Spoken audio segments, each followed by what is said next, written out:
As the leader of the Booner Pack, I lead from the front. All right, boys. Lock in. It's our core foundation, man. Grit. I'm fired up. I'm fired the f*** up, boys. It's pumping right now. It's got my juices pumping, boys.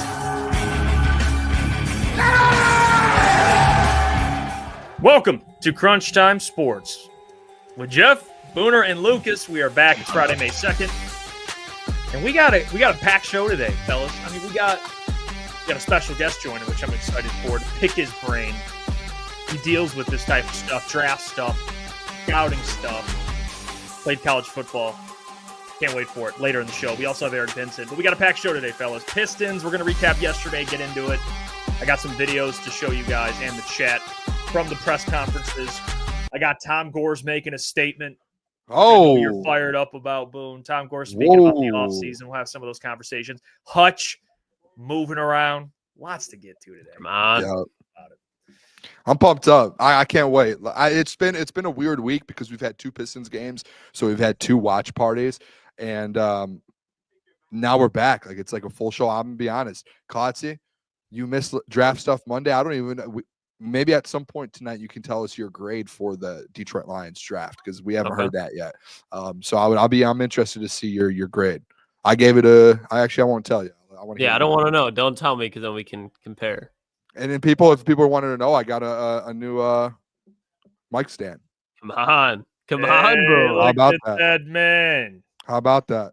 No more. I gotta raise it up a little bit. Hey, that's thanks to the people. Yeah, it is. Super chats, all this stuff goes back into the show, man. And we get new mic stands, new mics, you get merchant, all this stuff, man. So appreciate you all.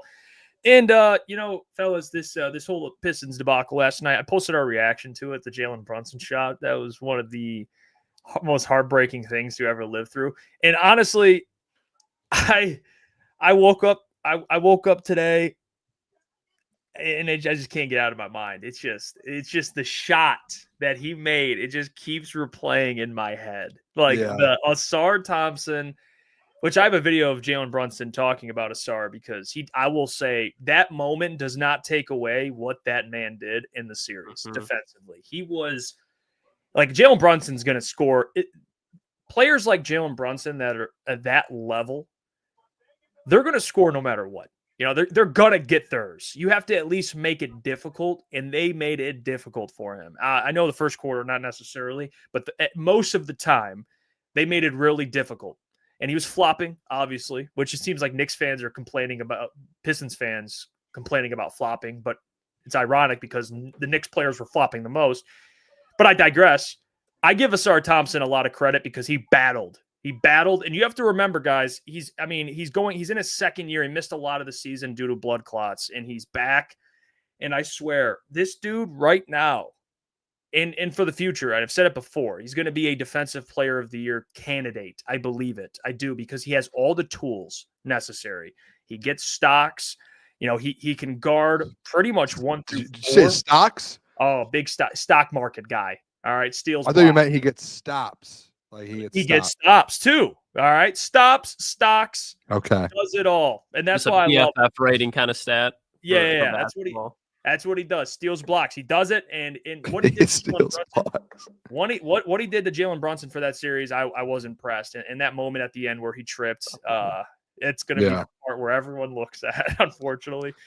But he battled. I mean, he even got back for the contest. You know what I mean? He got back for the contest. It was just too late. You know, he fell. I mean, that was just a big-time player making a big-time play. That's all that was at the end of the day. And they didn't even need a three. That's what pissed me off so bad. They didn't even need a three. He just took it. It's the matchup you want.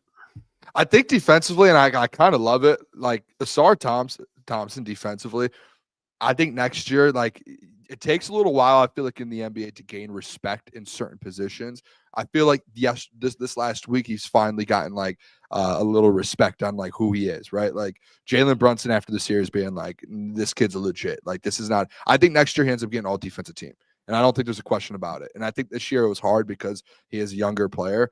But I think once you get that respect in the league, like guys like Draymond and stuff see you, and they're like, yeah, okay, yeah, this kid's legit defensively. So I don't think there's a world he doesn't get that next year. He locked Jalen Brunson up the last two games. I don't know what happened with JB taking him out. I don't know the thought process behind that. They're all like after the game, like locking in, being like, "Oh, I trust JB. He's making the right decisions." It was still, in my opinion, the wrong decision. I don't care what they say. So, and by the way, Malik Beasley, love Malik Beasley. He had himself a Josh Reynolds-esque moment. That's what that. I hate to say it. Comp, that's a very. I hate to say it, but that's exactly what happened last night. And I love Malik Beasley, man. But that was that type of moment where I watched it probably over 1,000 times over the last 24 hours.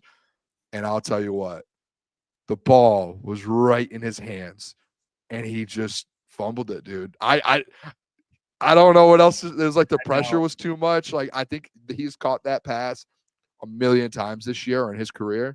Not even thinking about it.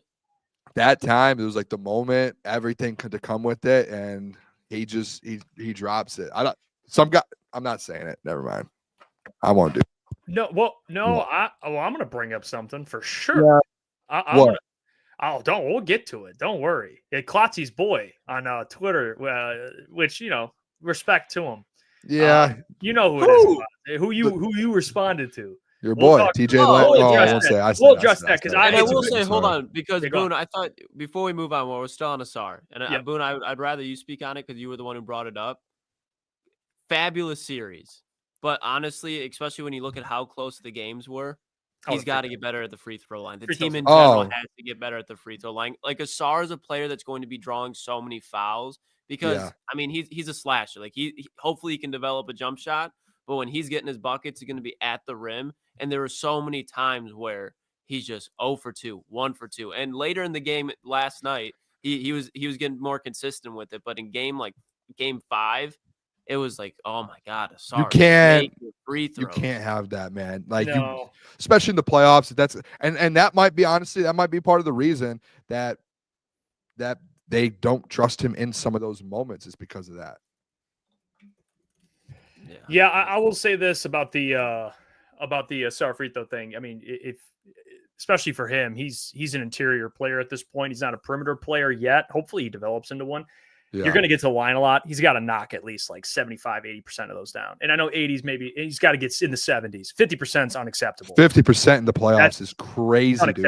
6 for 12 in a game. That's nuts. Yeah, it's bad. And then you look at down the stretch for the Pistons there. And this is the thing that got tough down the stretch is they had, I think, a 7-point lead and they threw it. And I will say in totality with this series, they did this essentially without 2 of their top 5 best players. I mean, they did it without Isaiah Stewart and they did it without Jaden Ivey. So it's like, when you look at it like that, for the future, it's exciting. They're coming back and Jaden Ivey. I mean, I wish they had him. I do, because they needed another ball handler, but someone who could score. They needed another threat. They do. And they didn't have it. Lot fell on Cade, and you saw down the stretch, man, like Cade last night showed a little more life, but still he was bad late in the game. You look at what he did in the fourth quarter, 12 minutes played. He shot 33% from the field. I mean, you just can't do that. He had a turnover late, 4 points in the fourth quarter. That's just, from Cade, and it's tough. Listen, the problem is people want to point to Cade like a TJ Lang. Listen, dude. Respect. He played in the league. Love it. All right. I actually don't mind TJ Lang, but the take that he put out, which I find ironic because when Lukas Klotz shares an opinion, the response is always, well, Lukas, how can you share an opinion about Derek Barnes, but you didn't play in the league? And then he's sharing an opinion about a league he never played in. So I just find that very ironic. Shout out to TJ Lang. It's like, dude, you guys got to make sure you're not contradicting yourself here. If someone can't talk about a sport because they didn't play it, then TJ Lang, you can't talk about hockey, you can't talk about basketball. And he gave out a basketball take yesterday, and people were up in arms about it because he put out on Twitter, is Cade more? He needs a Batman. Cade's a Robin. He needs a Batman. And to me, it's just the wrong take. And we can have that conversation. I'd love to know your guys' thoughts on that. Like with Cade, I think Cade ultimately is a player that can win you a championship. But here's the problem: in 2025. There isn't anyone in the league right now that's doing what like LeBron did, where he's taking this Cavs team to the finals. in 2025, it's such an offensive game, the way the game's heading, and there's so much talent in the league.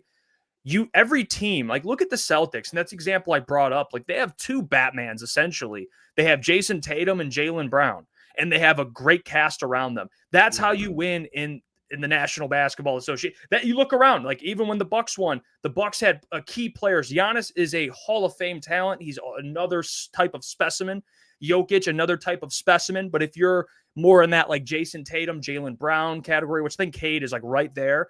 Yeah, of course he needs another player, but that doesn't mean he's not Batman. Does that make sense, fellas? I think in modern day basketball, people think like if you're not leading a team to a championship by yourself, you're Robin. But look around the league, fellas. Like most of these teams, it's two Batmans or two really good Robins, whatever it is. Like just saying Cade's not Robin based on this series when the dude averaged only what Luka Doncic and Oscar Robertson averaged in the first playoff series is blasphemous. If you look back, and I'm glad Adam Beydoun dug this up because I was going to bring that up today. You look back at superstars, what they did in their first playoff series, they all struggled. Like people forget it's his first playoff series and he averaged 25, 8, and 8. And people want to come to the conclusion he's not Batman. I mean, are you guys idiots? Are you guys idiots? So that's the problem I have with that like analogy. Oh, he's not Batman. He's got to be Robin. It's like, no, it's just a fact in NBA and modern day basketball. Unless Ivey turns into that type of player, you might need to go search for another guy that's on Cade's level because that's the only way you're going to win a championship in today's NBA. Yeah, it's a fact. By the way, I don't know what's happening with this new setup I have. I have the biggest echo right now. I hope the people don't hear this echo. You sound fine. No, I'm hearing myself in my headphones 2 seconds after I'm talking. So this is the craziest moment of my life. No, I mean, Joe, I'm 100% with you. I don't think, and you know what I think people kind of, the Batman Robin thing in today's NBA, I think it gets a little like, you really don't like that's a bad comparison in my opinion because you should be able to find some stars on a team and like look at an example, LeBron and Luka. Like, yeah, you could say look, Luka's your Batman and LeBron's your Robin, but who cares at the end of the day? Like, you just need another, like, why can't you just say, hey, and I tweeted it out last night, you just need another guy in there. Like, maybe it's Jaden Ivey. Maybe it's not Jaden Ivey. Maybe you really do need to go pursue a Devin Booker or the one I've been hearing, Lauri Markkanen, right? Like, maybe those are guys you need to go pursue, and you need to get someone in the building there. And this offseason is your biggest offseason, not just you've had in the last 5 years. You could argue in franchise history, right? Like Bad Boys year, you know, they built that team. Those offseasons were big. The 04 team, right? Joe Dumars, those are big offseasons. This team went 16, 17, 18 years with winning nothing. Nothing. And all of a sudden, now you have a team to win. And it's like, this might literally be the biggest offseason in the history of your franchise. So you need to go make a play. Like, you need to make a move. And it's whether you go all in and trust Jaden Ivey, or there's a free agent or a trade market out there for a player that you go all in on. You get rid of pick. I don't care about picks the next 20 years, boys, if I'm being honest. Yeah, they really don't. They're not in a spot where they need more younger players. No, like, they need proven. You're now at the point where it's like F them picks. You go out and get players, and you start. Hey, you start chasing championships now. Like next year, you should be a 10th top 10 in odds to win a championship next year, and people should be questioning. Hey, can the Pistons take that next step? That's what this offseason should do for you. But the whole Batman Robin thing, like we know what Cade is. He's top 7 in the NBA. There's no question you're saying, hey, someone who's top even 10 in the NBA is a Robin. That's not a question. Especially how he's playing defensively too. Like defensively, like again, Brunson was getting buckets, but Jalen Brunson is going to do that. He was doing that last year in the playoffs. He's built for that moment. Cade should just be asked to carry that team pretty much, especially with no Isaiah Stewart to help them defensively, like blocks, rebounds, steals. He was doing everything that he could. And at least in that last moment in the game, he was taking the shots. Obviously, the pass to Malik Beasley, that wasn't him taking the shot, but he was trying to get those last 2 to 3 shots to be in his hand, and he was being aggressive. So now, okay, he did not make those shots, but now he realizes what he has to do differently going into the situation next year in a better situation with a healthy Jaden Ivey, healthy Isaiah Stewart, Duran getting better, Asar getting better, all of these guys around him. Malik's still going to be there. So but before we move on, because I want to play this Tom Gores clip, and we'll talk about what we want from the offseason, and then we'll move on. I want to talk about this to start the show here. I think it was important. I love my boys. We mention it all the time. We reference it because it's our childhood, early childhood. Sorry, Boone, not to make you sound old, but the 04 Pistons. All right. Look, you're not winning a championship that way in 2025. It's just where the league is. You're not winning with, a bunch of just solid players and one really good player or elite player. You need, unless you have like an all-time great, like top 10 player of all time, but you need star. It's a star league. Like just because Cade can't do it on his own, because that's not the league. He needs another, I know these are hypotheticals, but you mentioned a Booker, a Kevin Durant, these type of level of players. That's just like I mentioned. You need them. You need them. You need stars. That's how you win championships, man. Can I give you a comparison, Jeff, real quick? This is a comparison too, and I will. You know what? Take away the Batman Robin, because I did read a lot of comments that TJ Lang made. And he didn't make some sense in some of them. He started to. Yeah. And I read the thread with you, Jeff. And if you take away his Batman Robin comment, right, and you just think about the point he's making, you do not want, and it could happen. Listen, Pistons fans, if this isn't managed correctly, which I think Trajan Langdon will manage it correctly, if it's not managed correctly, guess what this turns into? This turns into an Atlanta Hawks situation with Trae Young, to where they just never ended up getting Trae Young another running partner. Right, it turns into. We could keep. That's actually a good comparison. Ball.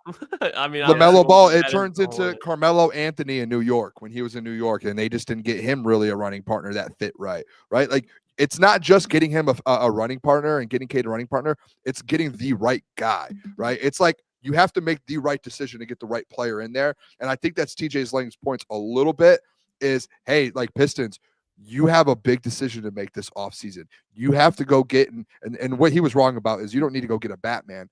You need to get another star in here. You need to get another star.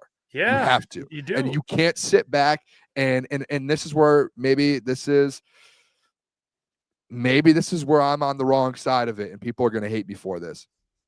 I don't think you can sit back and just hope Jaden Ivey is a star. I think you have to go out and get one. And if you have to get rid of someone to do it, I'm in for it, because you know what Cade is, you know what Asar is, you know what Jalen Duren is. And you know those three guys are your core, in my opinion, right now, because they just took you to the playoffs without Jaden Ivey. And you put the right pieces around them with Tobias and Tim and Malik and those types of guys. Schroeder. You get the right pieces and you go out and get one more star. This team, like, imagine if there was a Devin Booker on this team. Imagine if Lauri Markkanen, you had a stretch four with Cade Cunningham on this team. You would beat the Knicks. You should have beat the Knicks. You would be talking about, hey, is there a chance that they can compete with the Celtics in the next round, right? Like, that's what that does. I think for me, I'm open to the idea of trading Ivey, because that's just the reality. I think but I would only be okay with it if you're giving me Kevin Durant or Devin Booker. If you're giving me Devin Booker, I'll definitely. I would trade for Lauri Markkanen. I see that. I think it's a fit. It's a fit. Yeah, we just saw on this current team what they did without Ivey. If you had a four-man who can step out and set a screen for Cade, and instead of Jalen Duren, you got a guy that can shoot the three and stretch the floor. It's over. It's over. Yeah, I like Lauri Markkanen too. That one would make me think a little more. But you have to trade Ivey. I mean, I think people have to stop looking at, like, if you're going to get a player like that, it has to be the right fit. You can't just bring another guard in and be like, go out there and do it. Yeah, but it's not. Again, I would hate to get rid of Ivey, because he's going to be really good. But if you're going to trade for one of these guys, he's your best trade piece. They're going to ask for him. You can't. And you just saw what you did without him. And I love Jaden Ivey. It's nothing against him, but it's like, hey, we did just do this without you at the end of the day. Yeah. And if we can get a piece that complements this team, not Cade, but complements the team and is at a high level, an all-star level, you pull the trigger so fast, man. Like, you have to make that move. Bring me Sabonis. Domantas Sabonis. I would do that. I think Sabonis and, like, Lauri, those two are similar to where they can stretch it out. They can rebound. So, yeah, you just got to I think there's a lot of Trajan Langdon has some decisions to be made, and it's the biggest. I'll say it a million times. It's the biggest offseason in Pistons history. Yeah, and if they do keep Ivey, you got to go get. If that's your move, you got to go get a 3. Like, yeah, Tim Hardaway can't start on this team, man. Fair. I mean, that's tough. That's a losing battle. I mean, you need, unless Asar takes they need someone to start at 3 spot. Tim Hardaway Jr., I love him. He gets streaky. Like having him as a shooter, just a piece off the bench, but starting at 3, man, that dude, it's tough. But let's play this clip. It's Tom Gores talking about the offseason, and then we'll move on here. I just want to play this clip for Boone. Let's hear from Mr. Gores on his future plans with the team. And so there's a lot of overwhelming feelings, and we're not done. We've got work to do, and you see this is a good basketball team. Not just lucky, they're a good basketball team. Well, speak to the fan response. First 2 games, sellout crowds, energy off the charts. I guess you put a good product here, the fans are supported here. Yeah, look, it wasn't that long ago I was apologizing to the fans. But they hung in. As you should have been. This year when we had a few losses up front and nobody knew what this team would be, they really hung in there. So this year I want to thank the fans, for hanging in there. I think the team needed them. This was a year, last year was really rough. This was a year the team really needed them. And Detroit showed up. But are we surprised? I know they get pissed off sometimes, but they showed up, and I'm appreciative of it. And so I'm just really, really proud. Hey, okay, there you go. Tom Gores. And shout out, that video comes from Eric Woodyard, ESPN. Shout out. Shout out, Eric. So, yeah, I want to make sure I give credit. But, yeah, to Tom Gores, I think Trajan Langdon. He's turning the corner, I think he is. Well, PR-wise, like people, yeah, I mean, he's shown he was ready to pay Monty to not coach. So I respect that. Owners typically, some owners just won't do that. But aside from Tom, I'm excited for Trajan. Like, I want to see, this is that type of offseason for Trajan where he can go from like a GM everyone likes to a GM everyone loves, depending on what happens over the next couple of months. So that's why I was saying, like, dude, Trajan's I'm excited. It's such a big offseason for him where it's like he did a good job year 1. You have to make the right moves. It's a lot of pressure, but to win championships and to be great, like that's what it takes. You could, and I think fans should hold him to a high standard at the end of the day. Yeah, hey, it's at a point right now where the East, like the Celtics are there, but the East is pretty wide open. Like you're seeing the fall of Milwaukee, you're seeing the fall of Miami. Indiana's on the rise, but same thing with like the Knicks. I think the Knicks are always going to hang around, but I don't view them as a serious contender threat, even after all the moves that they made. Like the East is open. So if Trajan's aggressive in these next couple off seasons, like the Pistons can fully take advantage of that. You guys see this video of Hutch moving? What is it? You see this video? Oh, yeah, been moving. I'm going to turn this down so we don't get copyrighted. But he's moving. I mean, look at this guy. Look at this guy, dude. He he got to work extra. It's a wild run right there. It's a wild run. He might be doing it without Davenport, so you need this guy to clock in here. So you do all the work, Hutch. We're gonna need you. We're gonna need you this year. Can you guys hear me? Yeah, we can. Dude, I'm over here struggling with this thing right now. He's doing the I call it Ahmad Hassanin drill. All right. That's hilarious. Absolutely bodied it. But yeah, you see him moving. I think the question I have, and I'm just gonna ask you straight up, man. Like, is this how much are you gonna need out of Hutch this year? Like, just be real. You think you're gonna need Hutch to go out there and really? He's gonna have to not only have like a career year, but for them, I think to get where they want to go, which is win a Super Bowl. I think you're going to need a defensive player of the year performance from Hutch coming off an injury. Yeah. Which, is a tough ask, but he's got to play at that level. Remember when the 49ers were making Super Bowls, who was playing at that level? Nick Bosa. Who was playing at that level when the Chiefs made Super Bowls? Chris Jones. Mm-hmm. So the reality is, ladies and gentlemen, if you want to make the Super Bowl and win it, you need Hutch to play at that level coming off an injury. That's just the reality, because I think Davenport, when healthy, can sprinkle in a little bit. That's if he stays healthy. But I think Tyleek's going to make an impact and help him a lot. Same with Ali McNeil when he gets back. I think Tyleek's going to help him. I do. I think Tyleek's going to be a walking double team, so he'll help everyone. But that other edge spot, you're going to need that type of performance out of Hutch based on just history with teams making the Super Bowl, man. You need a defensive player of the year level type of player. And I think he'll do that this year. Can I ask a question? Like, and I'm not saying this is you guys, but why, when we have these conversations about like Myles Garrett's and when we have these conversations about Micah Parsons and these different like elite level players, there's no like, hey, he needs to do like, it's like, no, there's an expectation. Now, maybe if you want to say with the injury, I could understand that. Right. But to me, it's like, I think we all know we're getting on Aiden Hutchinson. He went down, 6 games in and 7.5 sacks. Yeah. Like, you know what he's coming back. This man's not coming back off an injury. And there are people in our chat, there's people online who I see a million comments a day. Hutch isn't going to be the same. It's too hard of an injury. He's not going to be the same. Yes, he will. Yes, he will. Do you really think that leg injury is going to affect him at that level? No, I don't. Guarantee you it will not. So, like, you're still expecting the same out of him. I don't think it's, hey, does he need to do more than he did last? Like, no. If Aiden Hutchinson is just Aiden Hutchinson, I'll tell you what. If Aiden Hutchinson is just Aiden Hutchinson, guess what's going to happen? You're good. You're fine. I mean, Joseph, Aaron Donald for the Rams that year. Yeah. Like, there's just no – I just feel like there should be – that's why I think, like, the edge group, like, all right, if they don't bring Za'Darius in, do I think that edge group's going to be terrible? No. Like, I would like them to bring Za'Darius so it elevates them to a different level. But I still think you could win a Super Bowl with what they have with a healthy Hutch. Like, he is that good. He's top 3 at his position, top 4 arguably. Right. There's no world where you're sitting there going, I just don't think you're going to get, like, we're not going to get anything out of him. Like, he's only going to get you set. Like, the man's going to get you 15 this year if he's healthy every game. Guaranteed. There's no question.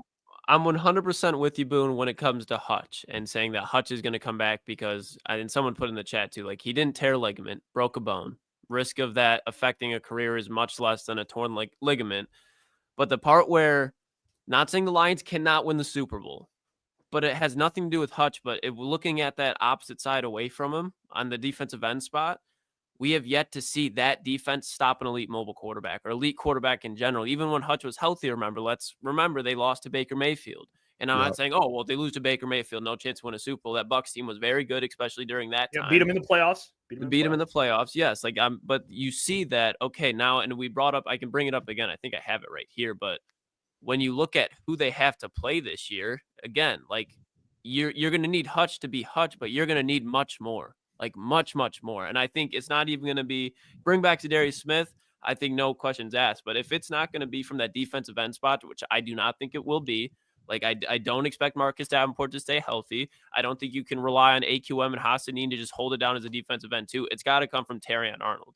It's got to be from that secondary being one of the most elite secondaries in the NFL, where Jaden Daniels, Lamar Jackson, all the quarterbacks you see on the right-hand side are not comfortable throwing the ball and they're holding on to it a little bit longer. But if that doesn't happen, that's where I do start to raise questions, is if this is enough to win a Super Bowl. Not that they can't, but that's where it's Boone. But it's a very, like, there's teams that are so good, so talented, and they're still not good enough to win a Super Bowl because they have that one glare. And that one glare over time has been getting to the quarterback. And that's not good to have against elite quarterbacks in big moments.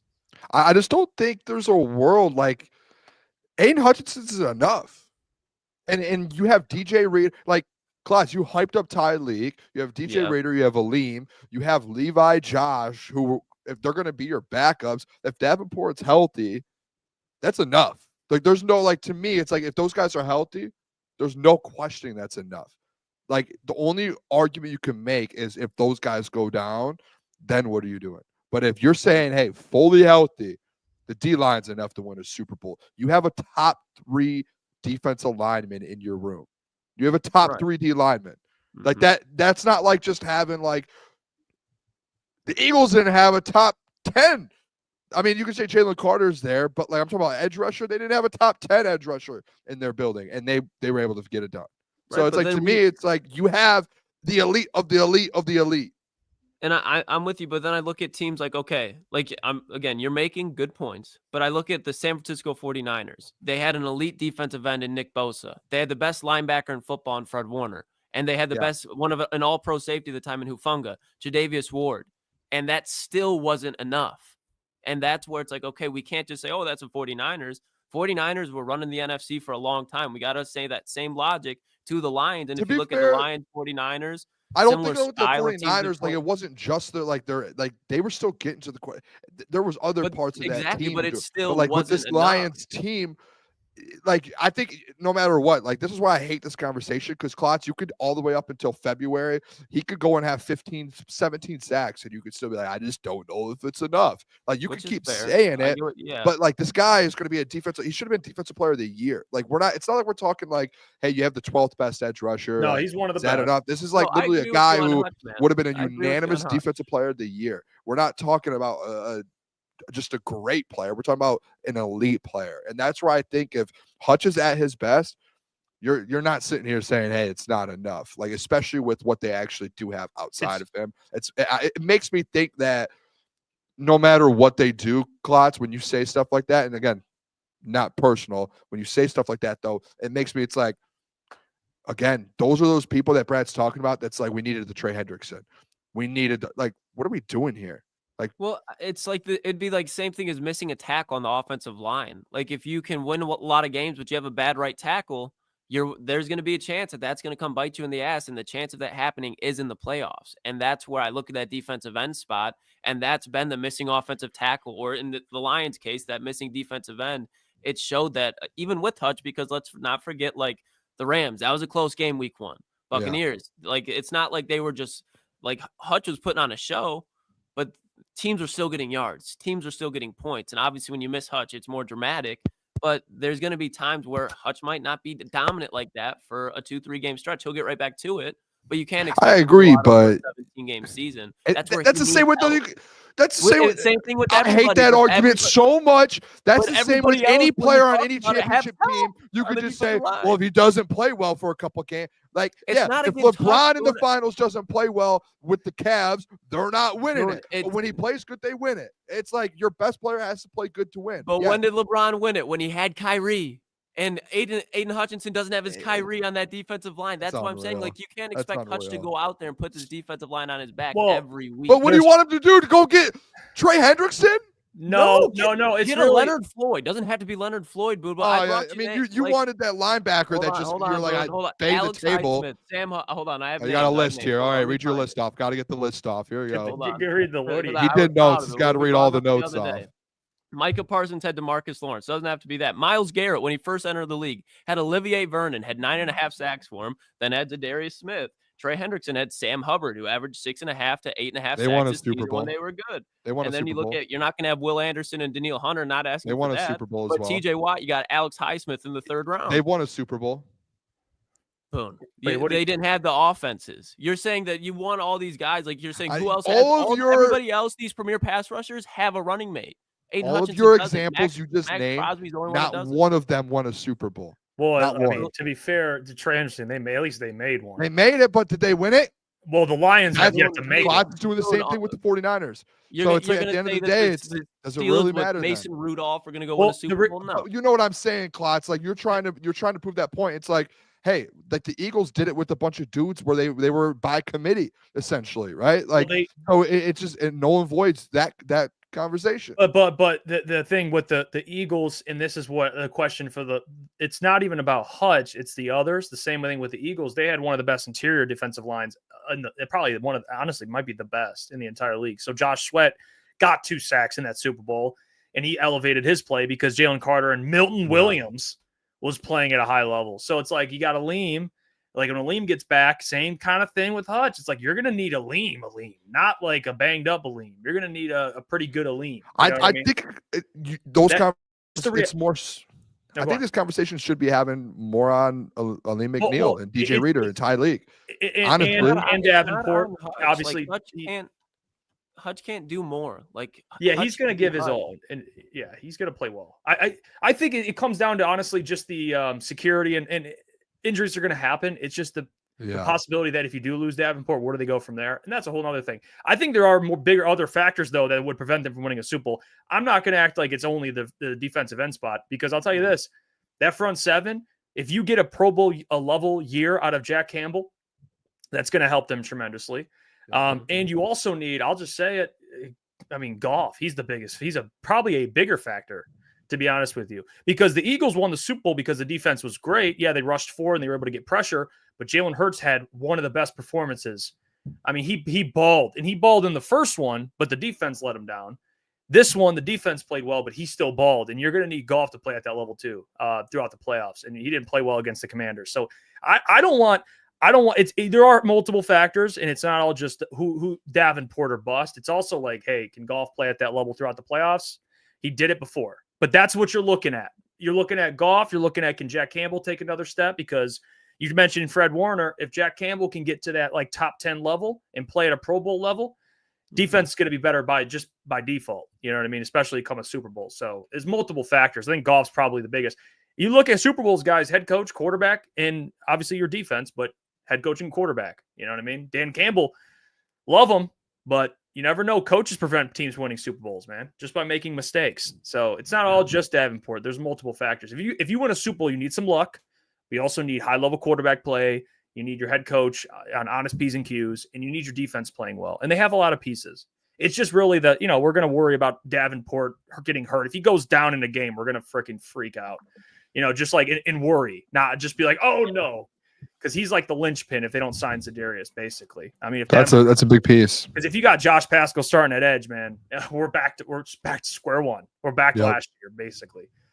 Before Hutch went down, obviously after it was terrible, but before that, they had Davenport get hurt. Against the Cardinals?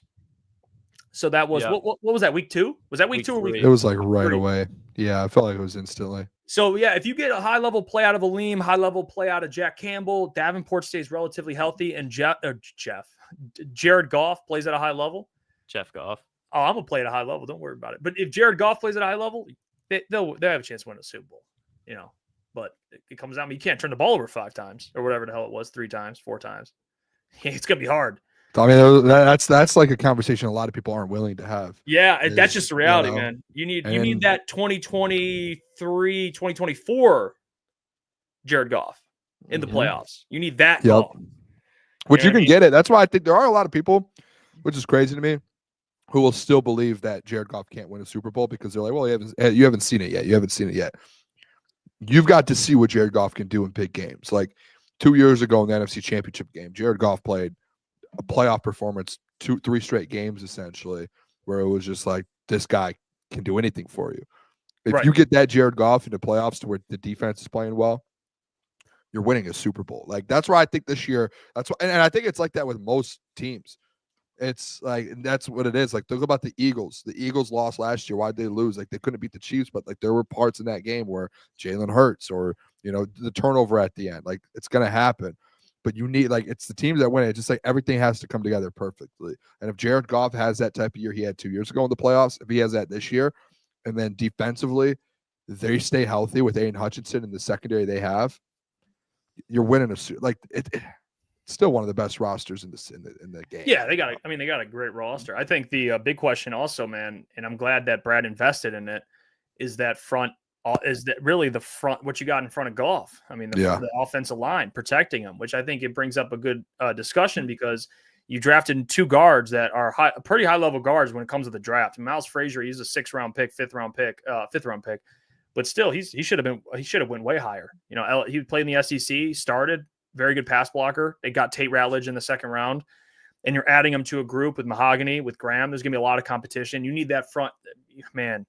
You need those guys to stay up and protect Goff because he's not mobile. So therefore he needs protection. It's just the reality. I'm not saying it's a bad thing or a good thing. If you want mobile quarterbacks, hey, I get it. I understand it. But the reality is parts of the trenches at the end of the day. And now I'll ask you guys just early prediction. How do you think this offensive line looks week 1? Who's starting and how do you think it ends? Do you think they start with what they end with? Or do you think there'll be changes? How do you think this offensive line looks? Who do you think starts in that front 5? I think I have a different one. Maybe we have the same one. I think I might have a little different than what people think. All right, what's your front 5, Boone? Who's protecting? All right, this is a big one right here, boys. Starting at center, Miles Frazier. Give me Frank Ragnow. Give me Frank Ragnow at center. Then obviously right tackle Panay, left tackle Taylor Decker. This is where things go crazy here, boys. Hey, it's not your time yet, Gio. Stay patient. At right guard, Tate Ratledge. Oh, okay. Played right guard in college. Yep. Right guard. He played right guard his whole career. At left guard, out of Boston College. Give me the dirt bag. Give me Christian Mahogany. I think Christian Mahogany ends up winning the spot. I know there is this sense of people are like, well, we haven't got to fully see all of Christian Mahogany. I have this feeling, and we've seen what he can do. He's going to win that job in camp. And I think Graham, and I love Graham, dude. He's like what you want out of a Detroit Lion, right? Like, he's just been so good. But this last year, he was just you took too far of a step back. And I just don't see a world, boys, where they invest in last year, bring in a tackle and Christian Mahogany. And then next year, it turns into a Miles Frazier and Tate Ratledge. And they don't have that thought process of, hey, we're moving on from Graham. I know we just signed him to a deal last year. What we saw out of him in left guard last year was unacceptable. Like, you're not winning a Super Bowl. Like Klotz, we had the little argument about D-line winning the Super Bowl and you need guys to step up. You will not win a Super Bowl offensively if you have Graham or any offensive lineman playing the way Graham did last year. You won't. Mm-hmm. That offensive line is too vulnerable for that to happen. When that does happen. So I think it's Mahogany at the left. I think it's Tate at the right. And then I think you have the other three guys the same. And I think it ends up by the end of the year, it's the best offensive line in the NFL. Well, Klotzy, I'm interested, Hefe. I'll say mine. All right. At center, Frank Ragnow. Yep. At right tackle, Penei Sewell. Right. At left tackle, Taylor Decker. Yep.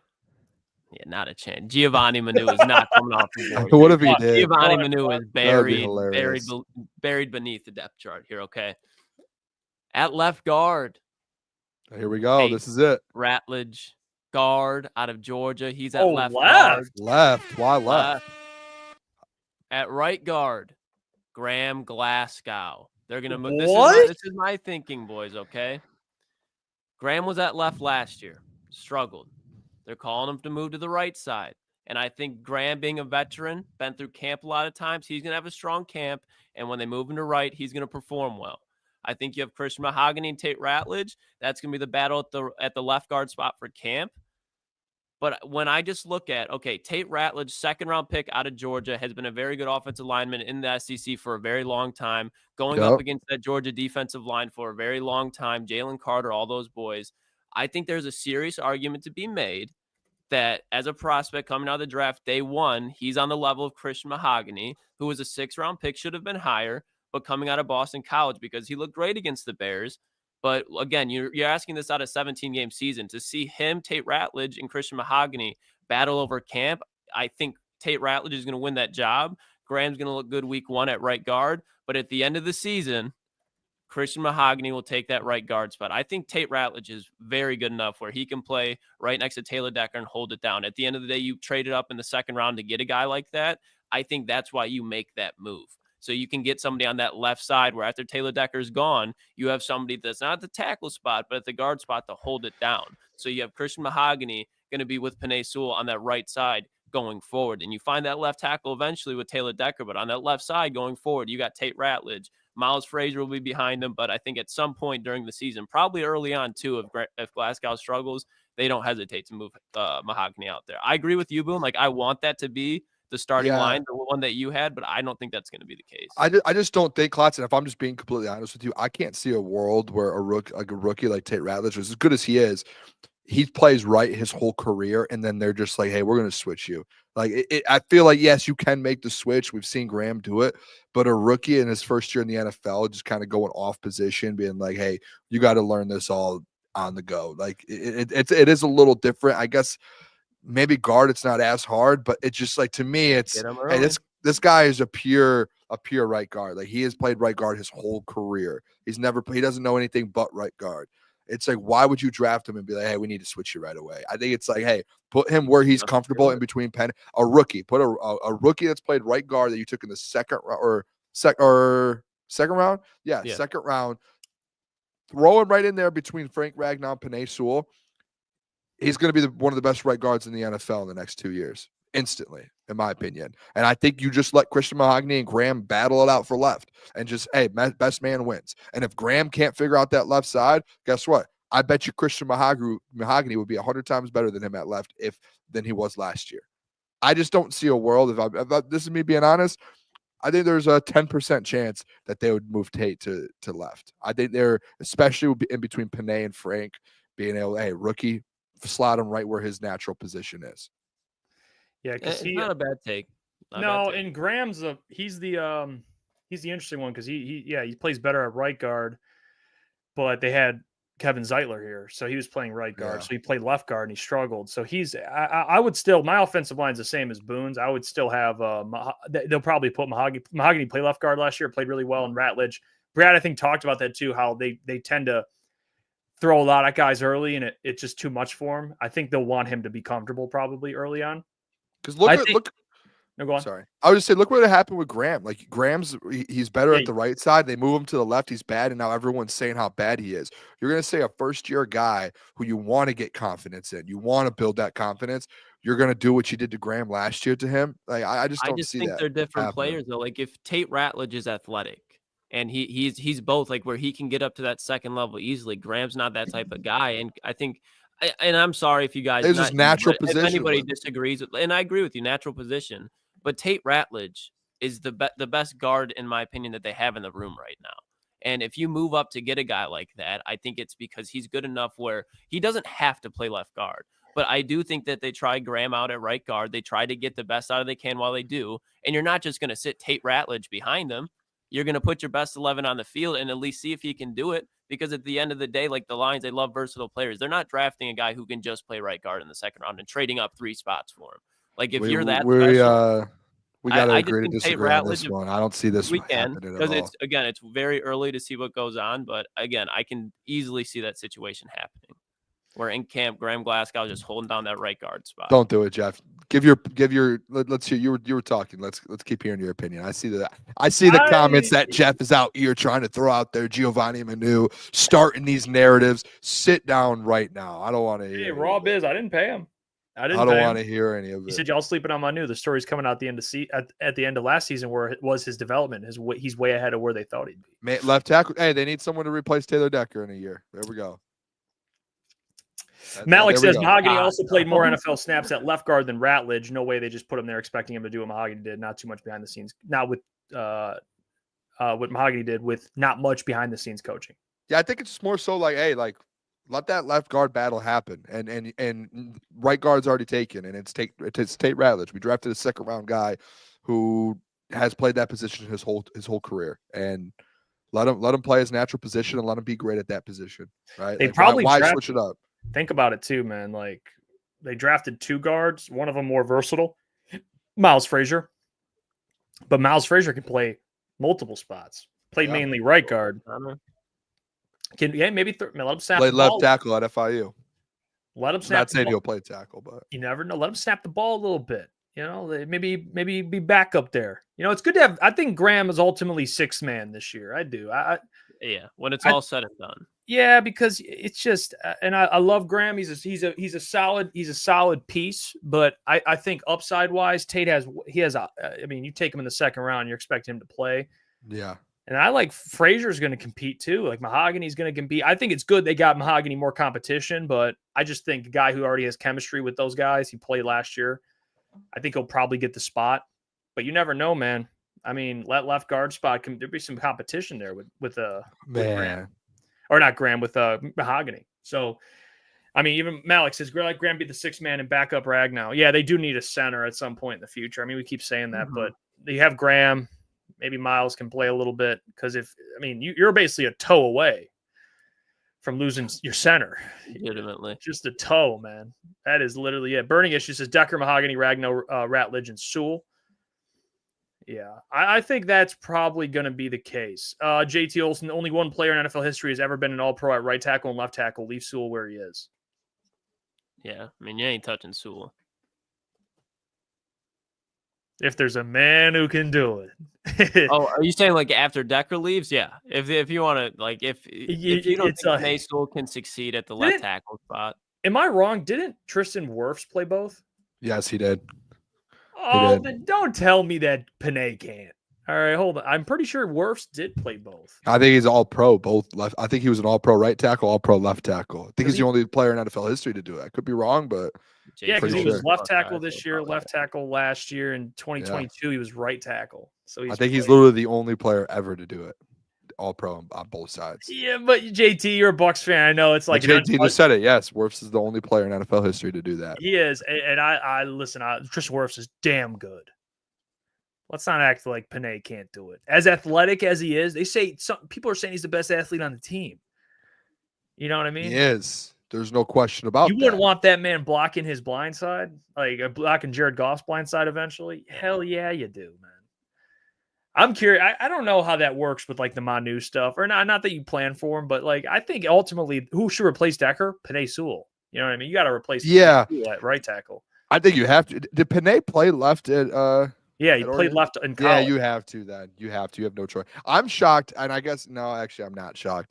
Because if you would make the move now, or like if you would have already made the move, then you're essentially being like, you have to get Panay to get used to left tackle again, and then you have to get Taylor to get used to right, and it's like that's just a tough move. No, you would leave Taylor until he's gone. You got to let it go. Yeah, because you got to think too. Remember when he first played right tackle, he struggled, and many people, one I used to host a show with, thought he was going to be a bust because of it. Yep. I remember that conversation. His reasoning was that he's a bust because of how they're using him. They're going to make him play a position he can't play, and he's going to suck. He's gotten pretty good at it. And I don't think it was as much with like Panay being a bad player. It's just like like look at him, he can't play at right tackle, and then look at him now as an all pro. So it's like first game of his career at Nick Bosa. Just throw him to the wolves. Throw him to the wolves. Like, hey, go block Nick Bosa at right tackle. Do you guys remember after the Chargers game? I think it might have been this last year.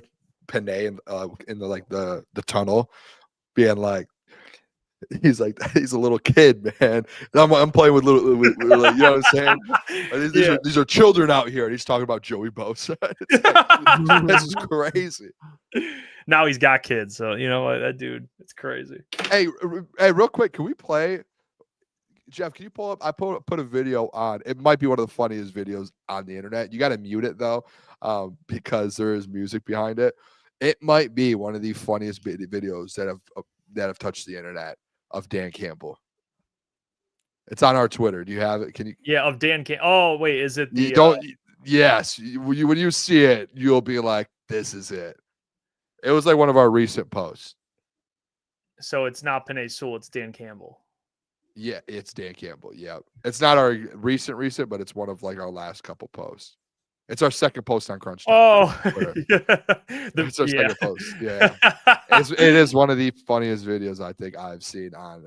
Let me see this. Hold on, I'll pull this up. It's not the concert video. This one just came out today. This fresh drop. Make sure you mute it too. There's music. I posted it. It did pretty well. What? There's a part in this. There's a part in this where you're gonna be like, this guy is hilarious, dude. Is it a beanbag? Is it a giant? He's moving one of his kids out of school, and it's a massive beanbag, and he's loading it into his truck to take it back home. It looks like, but watch. I mean, this guy. This is what you're talking about. This is. Imagine driving down the road solver. and you just see Dan Campbell loading up the truck with a beanbag. This is a problem solver. This is the head coach here. I mean, the guy's yoked. I mean, look at this.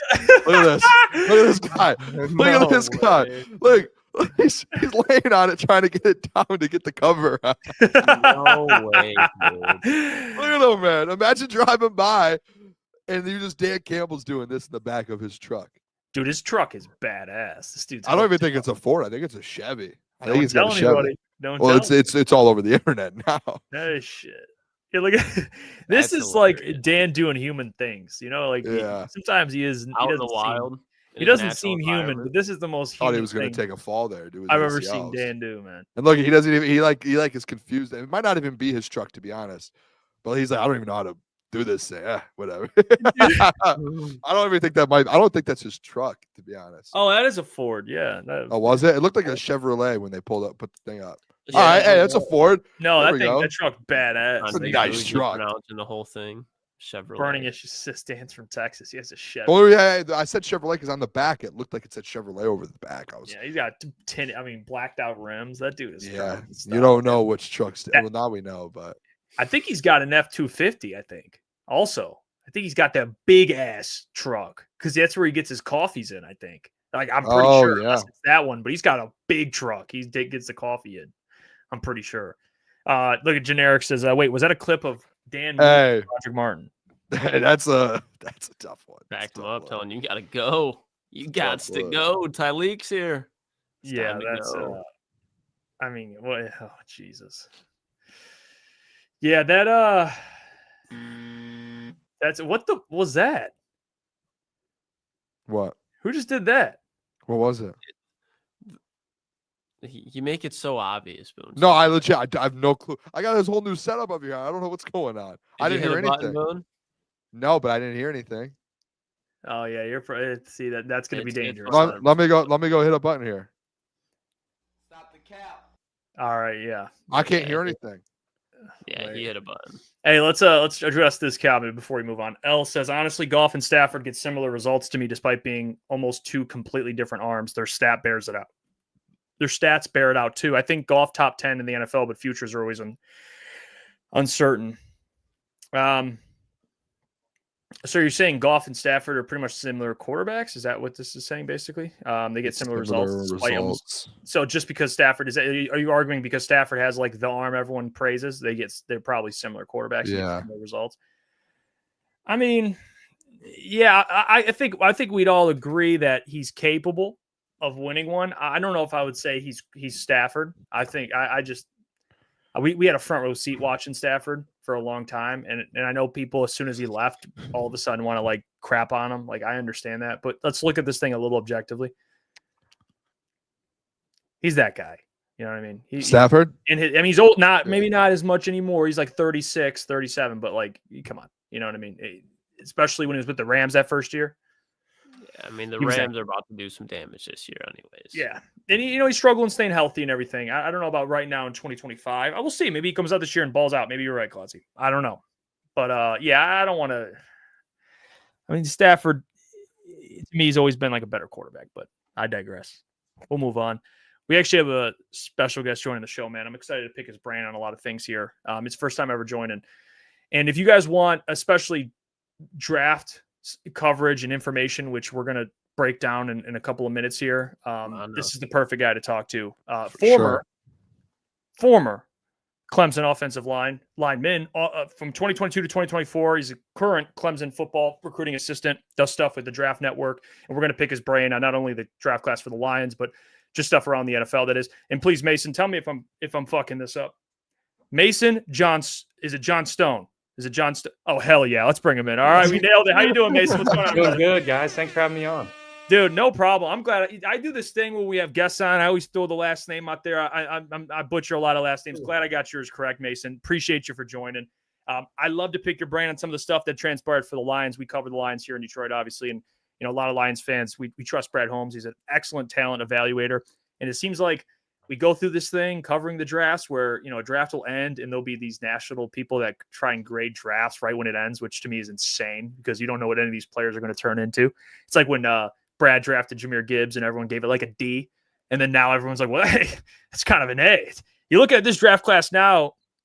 I mean, can we just start with the first round pick, Tyleek Williams, defensive tackle at Ohio State, a player that many people said here locally, and I'm sure there's some nationally, reach. He's good. He's a guy, you take in the 40s, not at 28, in the 40s. But then now we found out that the Bills were prepared to take him. What do you make of a player kind of like Tyleek in what he did at Ohio State? Because to me, that dude is a monster. Yeah, I think with Tyleek, and especially you kind of get to those later rounds, and especially when you're the Lions and you're sitting here at the end of the draft, your next pick is at 57. The draft economists might say, yeah, it's a reach in a heavy defensive line class. Some people might have their own choice of guys, but I think Tyleek has a very concrete role that he showed at Ohio State that I think translates beautifully to the NFL. I mean, this is a guy that's going to stop the run, and he's going to be an early downs defender who more than anything raises the floor of your defense. And he's just kind of a staple of consistency. So maybe not the flashiest pick, and anyone can call whatever a reach when you're sitting there at 28 and you've got 29 spots between picks. But right. I think that was a pick that made a lot of sense for, finding a guy that can play a role for our defense. Yeah, and Mason, appreciate you joining the show. As obviously with the offensive line the Detroit Lions have, going 2 guards, a lot of people, there were some question marks with the 2 guys that they got. I just want to ask you specifically on Tate Ratledge. I'm sure you've seen a lot of his film and broke him down a lot. Can you explain to the people here in Detroit if they're kind of iffy on that pick, kind of what they're getting, the Lions are getting in a guy in Tate Ratledge and what he could bring to this team? Yeah, I mean, again, it's kind of the same thing I just said, raising the floor. So with Tate, and Georgia was an interesting evaluation this year because the running scheme and even some of their protection stuff, there's not stuff on film that's sexy with Tate. And so what you're really trying to look for is bare bones, what is this guy going to give me? He's a day 1 starting caliber player. He's strong, physical. We saw his testing was outstanding. And I think at Georgia that kind of got hidden. It's a little bit more of a vertical running scheme based offense. And so sometimes you don't get to see the range that guys have and all of the fun, exciting plays that maybe some of these other guys in the class would have. And then you also just get the reviews back from Georgia and you see the way he interacts with media. And I think people undervalue that stuff, especially you're talking about a Detroit Lions team that you guys are trying to get over the hump. I mean, right. You have to bring in the people that match your culture, and that's Tate all day. I think on both phases of the game, this is a guy that's just a reliable protector. Like, he doesn't try to do too much. He knows what his job is. And he plays to that kind of standard of consistency and reliability. I think he's a great football player.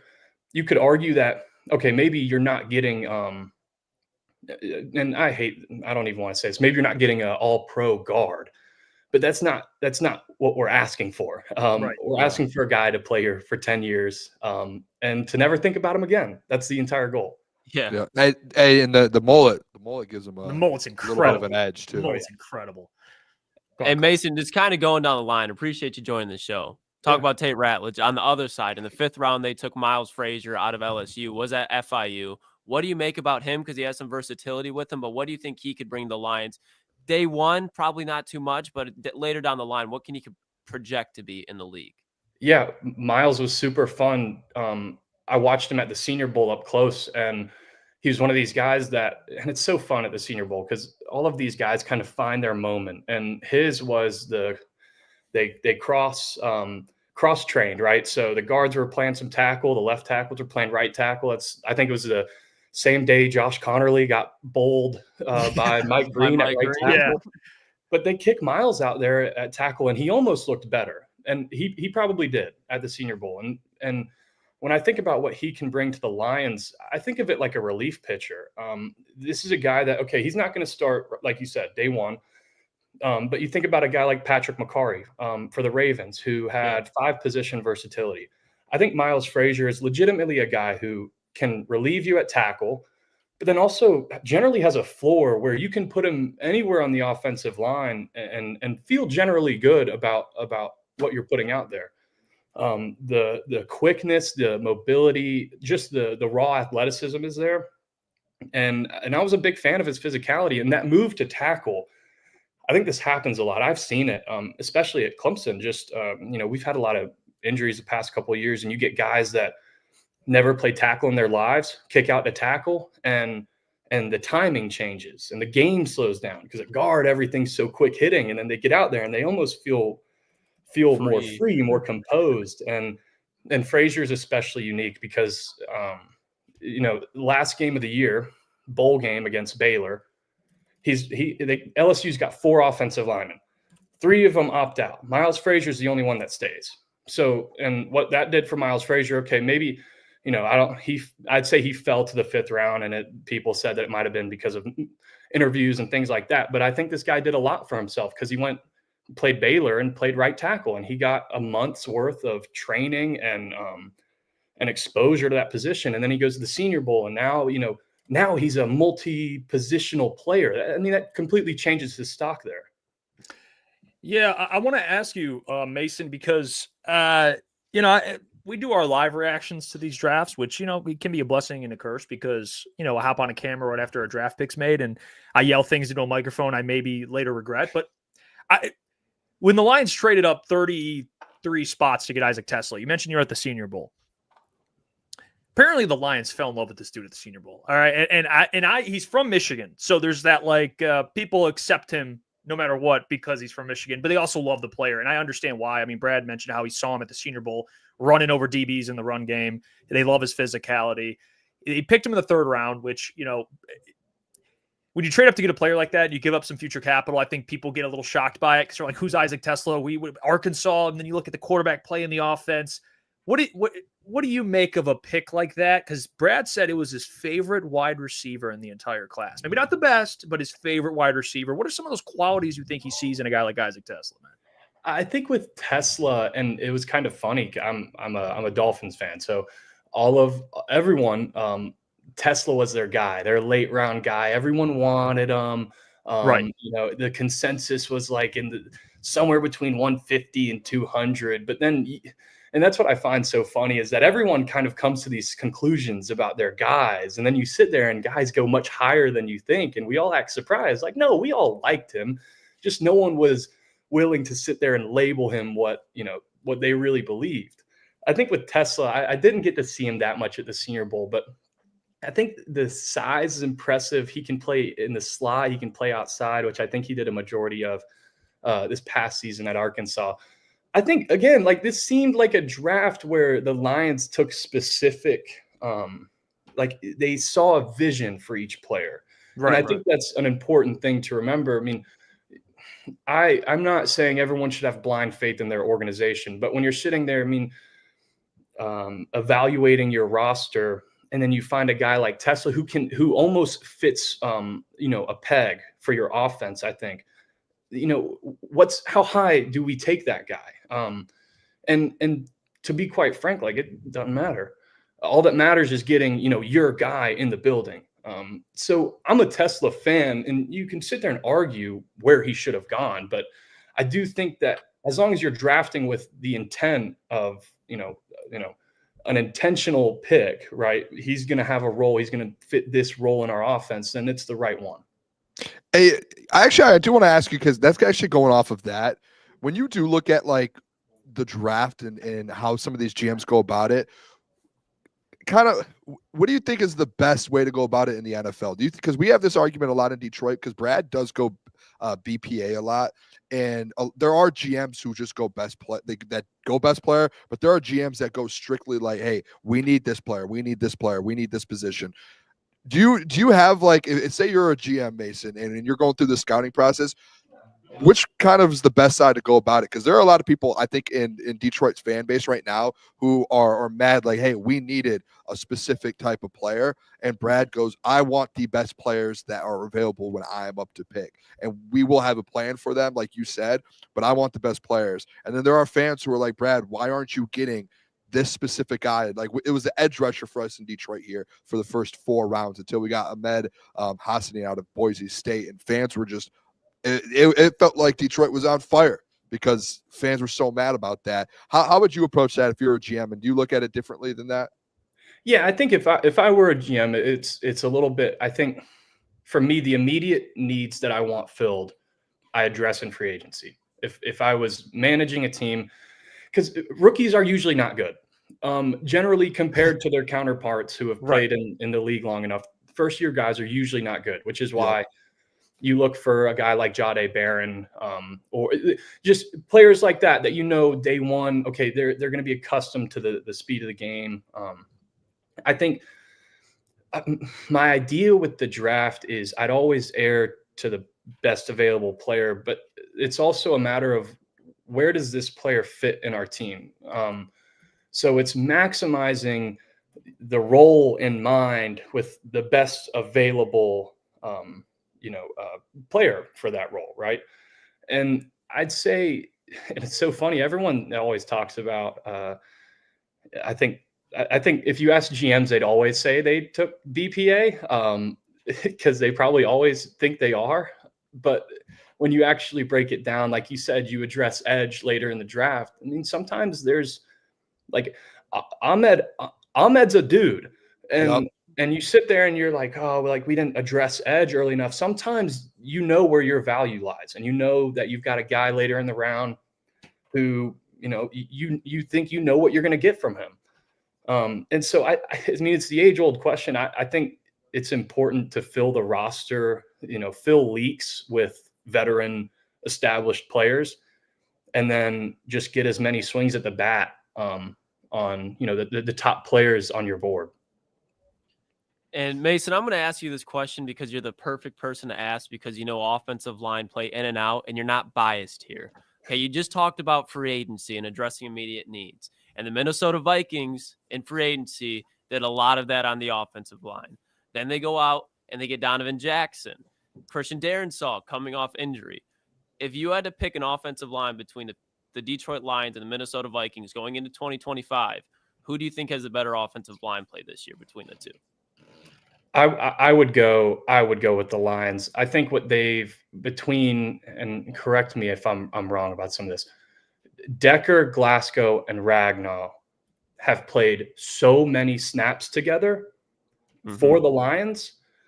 Plus, Penei Sewell's been here a long time too. Right. I think that carries a lot of weight that people don't realize, that camaraderie, just the connectivity. Like, I mean, you're talking about 5 as 1. You want guys that have played together a long time. They understand where each other's weaknesses lie. They know how to communicate super effectively.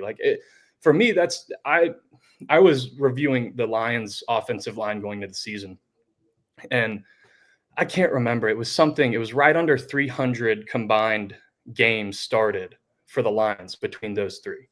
And now it's probably however many, but that carries so much weight for me. Just in the consistency of your offense is just having guys there that are, number one, healthy, and number two, know how to play with each other. Yeah, well, Mason, you mentioned a player that the city of Detroit all kumbaya when we took him, the edge rusher Ahmad Moten. And listen, a lot of teams, I think what scared some teams is not. I think it's the 5 years of playing football. I think that maybe scares some people just because, he hasn't been playing it for long. It depends how you look at it. Some teams might look at it like, he's going to come play against NFL players. Some GMs like Brad look at it like 5 years and you already are this type of player. I like him. He's a high effort guy. We were at the combine. We got to see him at the combine. This dude is, yelling at position coaches. What do you make? You kind of teased it a little bit, but what do you make of a guy like Ahmad coming out of Boise State? How good can he be? What's his ceiling look like to you? Right. I absolutely, and I think it's interesting. Like for me personally, I was a guy that I was a basketball player my whole life. It was really my senior year of high school that I started to take football seriously. And there was this thing, like everyone all of a sudden was really interested in me because I was 6'7", 6'7". I was, 240 pounds. I was a basketball player. I had a high ceiling, they thought. And I think that rawness, when you get a guy like that, you feel like you can mold them. It feels like a blank plane. But then there's also the part of, potential is a scary word, but then it's the other side of that where you have to look at their character and, who is the person? Because that's what you have to trust. Right. Because you don't get to the potential without that. And Ahmed was a guy, like I remember, I know one of his agents well. He called me and he told me about him. And he raved about him. This is like the nicest, most down-to-earth guy ever. But even more than that, I don't know that there's someone who he's got that. I don't even know how to describe it. He's got it, right? Like right. This do or die outlook on being successful, and it's not based in he wants to be a great football like he wants to appear to be a great football player. He wants to be a notable guy. It's because he genuinely feels called to do that. Like this is a guy that's super involved in his faith. He's got just an incredible story. And so, when I look at a guy who's only played football for 5 years and he's raw and He's got things he's going to have to work on. And like you said, he's already at this point. There's a lot to be excited about.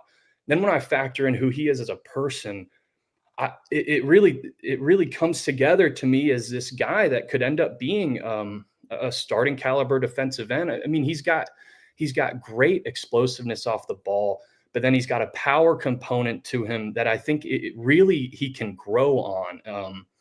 And generally just the physicality. Like, this is a guy that you see the love for football. You see the football character come out every time he plays.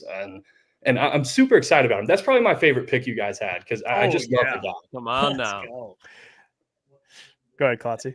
Hey, and then I got to ask you now, Mason, because obviously you're very involved with Clemson, and the mock drafts come out and then they end after the draft. And then you look at the way too early mock drafts, and oh my God, there are like 5 or 6 Clemson football players just riddled within just the top 20 alone. And you look at Clemson last year, and you knew they were going to be a good team, kind of started off slow, got hot towards the end. What do you expect out of Clemson this year, especially when the ACC, Cam Ward's gone, like it's wide open? Yeah. I mean, honestly, and I'm trying not to be biased here. I think we have the best. This could be very hard.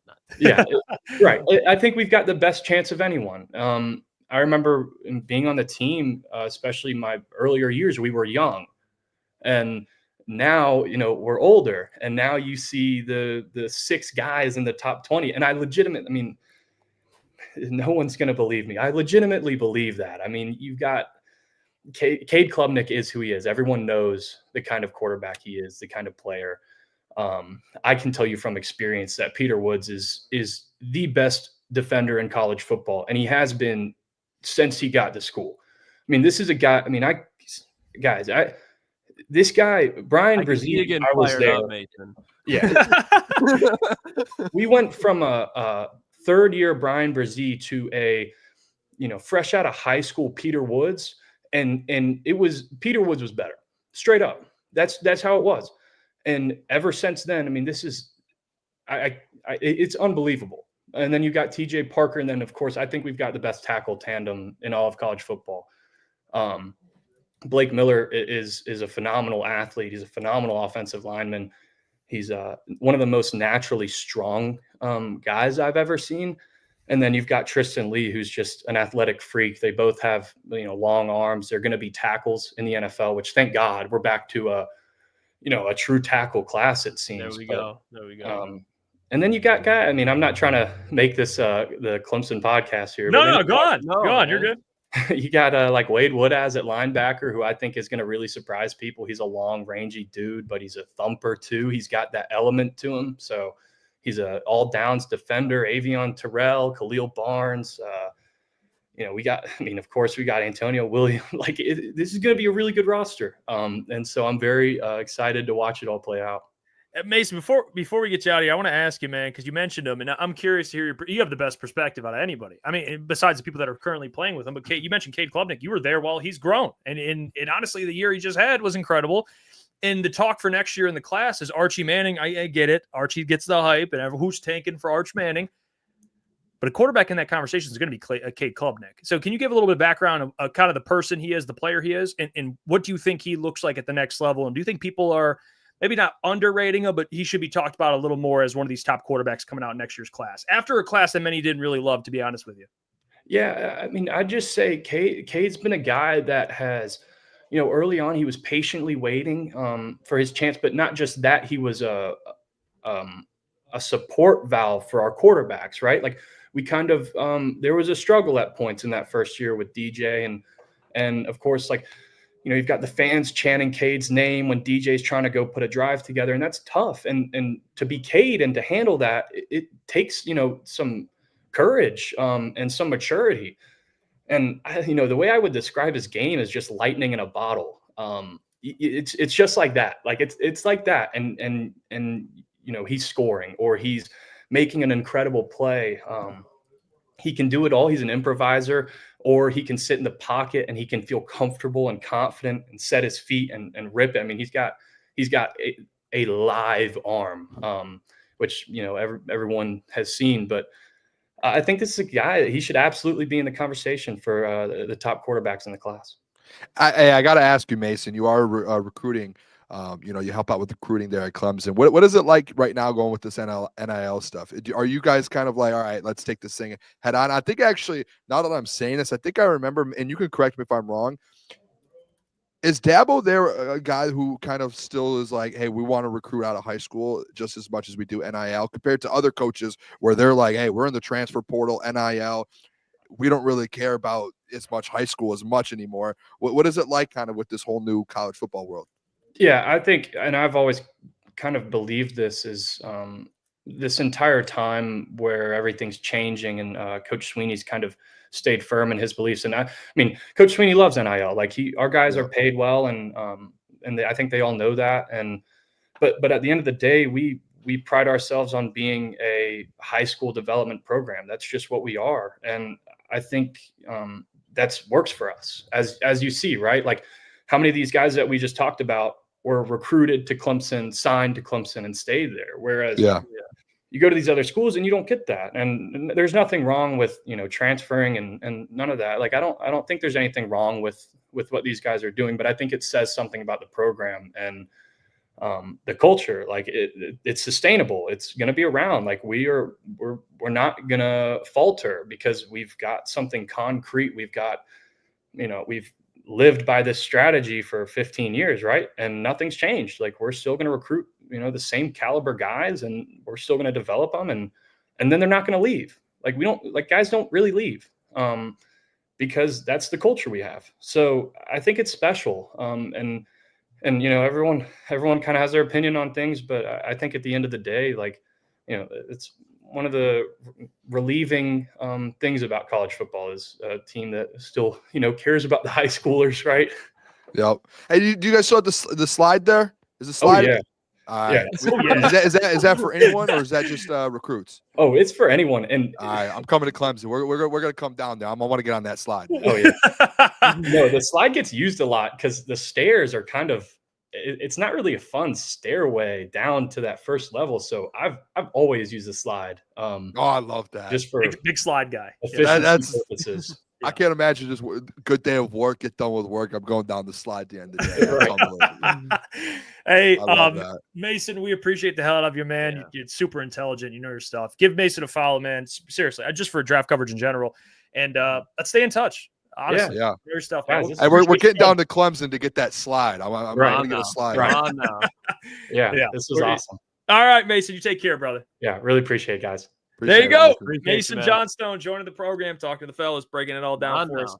He knows his stuff, man. Appreciate him joining. I felt like I was just read a book about offensive line play, to be honest with you, fellas. Yeah, no, he knows. I love that. Yeah, I mean, that's why you have guests like that on, man. I need to get on this slide. We got to get down to Clemson this next year at some point. Hey, you and Dabo, Boone? Down the slide? You lead them down the hill. I would fall, but I'll do it. Boone going down the slide, just jumping down. Have you guys seen the slide before? Do you guys know the slide I'm talking about? I think I do, but I have. I've seen. I mean, I can imagine going down it. When they were like, I mean, and they still are very, very good.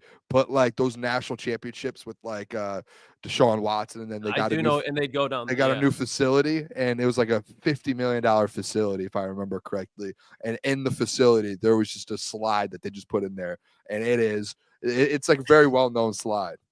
Some reason I thought it was just for recruits. That might be a different school. But the slide they have it in their facility, so I'm sure they they bring him around. They're like, you want to go down the slide? It looks like, sick, dude. Dude. If you look up pictures of it, it's just Dabo. It's usually just Dabo going down the slide. Yeah. Yeah, I mean, he mentioned it too. The interesting thing about Clemson is, he's kind of right. I mean, not too many people are just transferring out of there.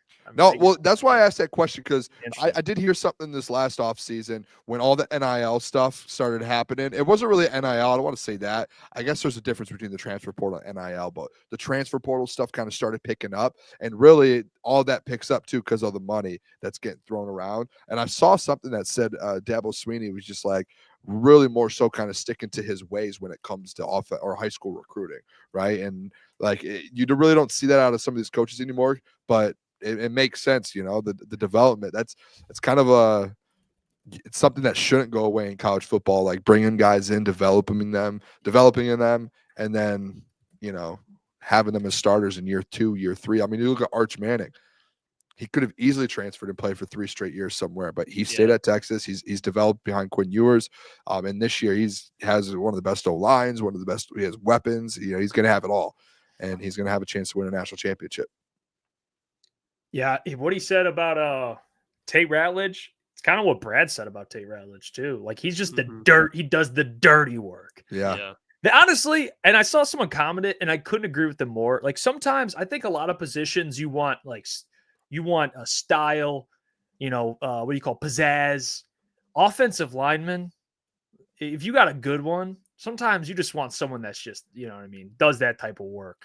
Maybe not the most the sexiest love, but he does it and he gets it done. I feel like that's going to be Tate Ratledge. He's not. He's gonna, like you said, just forget about him. Like, no holding calls, no false starts. You see his number in the Jahmyr Gibbs highlights, David Montgomery highlights, when Jared Goff's dropping back, throwing a tutty, but you never hear the name Tate Ratledge. That's your starting guard for the next 8 to 10 years. It's like what they say about players. It's like you don't want to hear about them. Like corner, be nice if you just didn't hear your corner a lot, unless he's making plays, of course. But it's like you just know he's got his. What's crazy? That's how it is at guard. Just don't want to hear. The doc brought it up when we had him on Wednesday. It's like those are picks, those second rounds, even defensive tackle at 28. Like, they're not the prettiest picks. Like, when you hear them, like, the best picks, for a fan base is, if you don't have a quarterback, like getting a quarterback, getting a wide receiver, a weapon. Edge. But when you hear an edge, but when you hear like at 28, a defensive tackle, or in the second round, you go guard, and it's like, and then you go another guard. You're sitting there. It's like, hey, it's not the prettiest, and it's not like the most exciting, but realistically, you just got your defensive tackle duel for the next 4 or 5 years, and you just got your starting guard for the next 10 years with Penei Sewell, right? Like that. You have to make those picks if you want to have longevity. And Brad's like a guy who's like, I really don't care. I'll make the picks. I'm not going to listen to the fan base.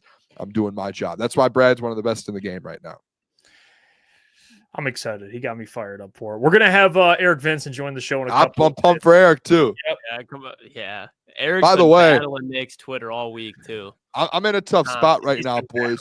This whole Ben new Stiller just posted it. Sorry, go on. Wait, Ben Stiller posted about Eric? Yeah, quote tweeted his video. He was like saying, like, he was talking at the actually, I think he followed Sean Murphy. Ben Stiller did too. Oh, really? Yeah, whoa. Holy shit. Mike, I can't hear any of the sound effects, but I'm sure there's one being played right now. Mike Reed.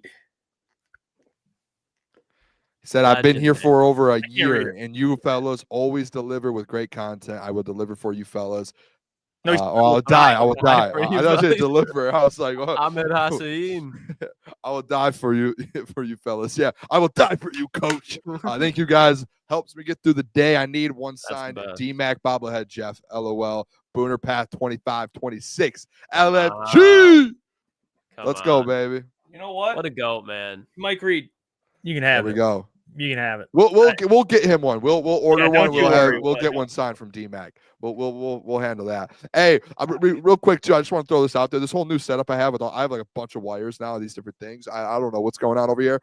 I have no plug-in or anywhere to plug in my laptop to charge, and my laptop's about to die in maybe in the next 20-30 minutes. And if I unplug any cords, there's no sound or I can't hear, one of the two. Okay, this is you got priorities. Eric, if you guys, storm right now. I'm just saying, if you guys see me drop out and it's just like, oh no, where'd Booner go? I'm charging my computer at that point because I'm dead. All right, well, you know what? Good adversity, just like the Pistons. Adversity, man. Yep, that's what it is. Let's get someone on who he was in the building helping battle the adversity. I mean, this guy, Eric's just, dude went to war this week with Knicks fans. He's cooking these dudes. Dude, funny. There was 2 of them that just had pulling up hairlines. I mean, this guy's cooking unbelievable. He's bringing up comps. I mean, pulling out the Stan reference. I mean, the guy's unbelievable. He's crushing. Had an incredible season. Let's bring him on. Eric Vincent covers the Detroit Pistons for Clutch Points, friend of the show. Let's bring him in. Eric, how we doing, brother? Feeling good, man. I survived the war, survived that 20v1 with the Knicks fans. I'm a different kind of shooter now, man. I don't play around no more. Yeah, no, I mean, Eric, this guy is just... Man, he looks like Cade Cunningham on Twitter right now. They put up 28, 8 and 8. Yeah, he's a one-man show, dude, just destroying these Knicks fans. I mean, Eric, I want we got Eric, the professional, the beat reporter, I want Eric, the fan, right now. That series, okay. dude, how it ended. You tell me what you're feeling now. This is about almost 24 hours later. Where are you at? Your reaction to kind of how the series ended and just kind of what it went into everything. How you feeling now? Yeah, since the season's a wrap now, I think I can tap into the fan with no issue. So it hurt, man. It hurt. I was I was in the media area with, some of the other guys, on the beat, and it felt like it was right there. We know about the inexperience, about how well they had been playing. And for the longest time, we thought that the inexperience wouldn't be a problem because of how, I don't want to say how well they've been playing, but how much better than the Knicks they were playing for a lot of stretches. They were basically competitive or in the lead damn near every game they played this series. So to be up 7 with just 2-3 minutes left, and then just like that, turns with Brunson hitting amazing shots, taking out Asar, which was, to me, I think a terrible decision, especially because he wasn't tired based on what he told us. It hurt. It really hurt. I mean, we all were thinking dog, if this turns because of this substitution, it's going to be brutal. And then for Brunson to get that clean look at the end, and then, Beasley fumbling out, it was, again, to lose is one thing, but to lose in that fashion, that'll rip your heart out. That was tough to watch as a fan, and LCA felt that for sure. Yeah, Eric, can we just talk about that down the stretch there, the whole Asar kind of situation? Did you guys, and maybe I just missed it, and I didn't get to hear JB talk about it, JB Bickerstaff. What was the mindset with that? Because it felt like that was, they had the momentum. They finally come back, and it's with Asar Thompson on the floor. And that momentum shift happened around that. I think it was, I would say, around 5-6 minute mark. And then they pull him off, and the momentum, you could tell, switches right back. And it felt like it was that might have been it. It's like when you're playing I don't know, you're playing chess or something, and as soon as you make a bad move, you're like, oh no, they just got checkmate, or they're going to get check. And you're like, it feels like that's what happened with the Asar move. Can you break that down a little bit more? And it's kind of on your perspective, and as well as what JB's thought process might have been. Yeah, I'm still honestly trying to put it together.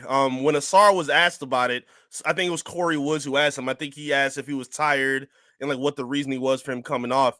And they said it was a schematic reason, but Asar didn't deep dive too much into why the schematic was to bring him out, because coming up with that steal and building up the momentum and the biggest lead they had up until that point, the last thing you want to do is tinker around with that lineup that's working for you. So we didn't really ask JB about it after the game. We kind of let the moment be the moment. Probably should have said something just because it was such a huge turn. But Corey did have a chance to speak to Asar about it. Again, it was kind of brief with his reasoning, because again, I don't understand what the schematic reasoning was. It's not that Schroeder wasn't playing good against Brunson, but you want to put the length and the guy that's been playing the best in him in that moment, to guard him in that stretch, even though he got open for the last shot. But even if he's guarding him how he is, maybe you don't even have to get into that position where he has the last shot. So it was kind of confusing. Again, I still don't really understand it. I didn't see the benefit of it. I think JB might be kicking himself a little bit as he's watching film about that, but he won Clutch Player of the Year for a reason, and he definitely took the heart out of LCA with that shot. Didn't even need a 3, Eric. I mean, that's the fucked up part. Didn't even need a 3. Go on, Klotzy. It's just go on, Klotzy. I mean, Eric, just kind of going back to it. Obviously, Brunson had a phenomenal series, but Cade did too. And I'm sure you've seen it. You go on Twitter right now. There's people that are criticizing Cade for hey, this is not the guy to build around. You need more than just Cade, which they do. I mean, you can't just have Cade Cunningham. And Booner spoke on it earlier. It's probably not the best decision. Not that it's a terrible option, but to wait on Jaden Ivey to get to that level too. Adding another piece really solidifies his team as a threat. But what's your reaction when you hear the criticism from Cade following this series in his first ever playoff series? It's absolute foolishness. That's not even the word I want to use. Tomfoolery. Yeah, I've heard and seen the people, I don't even want to call them out on Twitter, but it's just some things you should just leave alone. And a guy that in his first series, which again, against a team with 4 stars and down his best defender, down his backcourt mate, the Pistons' second best player, he's still able to give you 25, 8, and 7. I want people to understand that for a guy like Cade Cunningham. Could he have played better? 100%. First game, think about back to his first game. It was kind of up and down. He didn't have the best shooting performance, but the beauty with a guy like Cade is when his shot's not falling, he gives you other things to keep the team afloat. And he's not hunting his shot down like a Jalen Green to try to get back into a rhythm. He gets other guys involved. He plays defense to get them in transition for easy looks. He'll play downhill to get easy shots at the rim. Like, he plays to, the rhythm of how he's, flowing at the moment. And the bar that people have set for this kid now is when he gives you 25, 8, and 7 is maybe that's just not good enough. Like, I don't understand that at all. Again, a dude who's I don't want to say carrying, but basically lifting a roster with Malik Beasley as the second best player. You can even make the case that Dennis Schroeder was the second best player for the series. Yeah. Like Tobias Harris, Duren, Tim Hardaway Jr., who's been hot and cold all series. Cade was able to lift that with 25, 8, and 7 and keep the team afloat the whole series. They didn't get washed one time. He did his job. And like I've always said, Cade has LeBron-like responsibility to the Pistons because he has to have his hands busy in so many different areas. And he shows it right here. And it's also LeBron reminiscent because, like, I'm not the biggest LeBron fan, but when he has those, stat stuff in games, people will still say it's not good enough because of how he played in the fourth quarter or because he missed a couple shots here. Cade is kind of getting some of that treatment, and that's what comes with becoming a star in the NBA. But if you actually watch the game and know the game, Cade played a damn good series for his first time, being weathered in this kind of storm, especially when it comes down to the wire as often as it did. You can't sleep on that, and I think anybody doubting that just sounds foolish right now. Yeah, I mean, I can't believe. I mean, I'll say TJ Lang, dude. What are you doing? I mean, come on, step out of it, TJ. Come on, man. I'm still salty about that one. But I'll ask you because, listen, you understand. I mean, you've been watching a lot of basketball, Eric, and you know how the league is in 2025. Unfortunately, as much as I love the going to work Pistons, you're not winning in today's NBA doing that. Like, you need – it's a star-driven league. So for people to target Cade – for being basically running a one-man show, like, you haven't watched the NBA, man. Like, you look at what the Celtics are doing. They have Jace, they have two basically Batmans, and then they have a great squad around them. We talked about it earlier. I mean, that's kind of how you want to build this team out. And many believe, which I get it, Jaden Ivey can turn into that star. And and they missed him bad in the series. They needed a lot, his ball handling, his scoring presence, all that stuff. But when you look at the offseason, I said this earlier, I think Trajan Langdon is a GM that everyone likes right now. He's doing a really good job. But I think this offseason is one of those offseasons, Eric, and it happened for Brad at some point too, where you start turning into that GM everyone loves. Mm-hmm. And it depending on what kind of happens this offseason, because now it's all foot on the gas after that playoff upset. What do you think what do you expect is? I know it's early, but what do you expect out of Trajan this offseason? What do you think what's going on in his mind to kind of help this team get over the top? Is it just saying, hey, we'll get Isaiah Stewart and Jaden Ivey back, we'll add a free agent, we'll go? Or do you think there could be something maybe on the horizon, just a feeling where there could be some splash move? Yeah, blockbuster trade. Where are you leaning towards, Eric? Yeah, that Brad Holmes comparison is spot on because I don't want to say it's easy, but it's easier to kind of step in and make these kind of changes when you're playing with house money in the first season or two. Like, right. Similar to Brad, like, coming off the seasons the Lions were having before, coming off the season the Pistons had last season, it's the expectation wasn't as high as it got.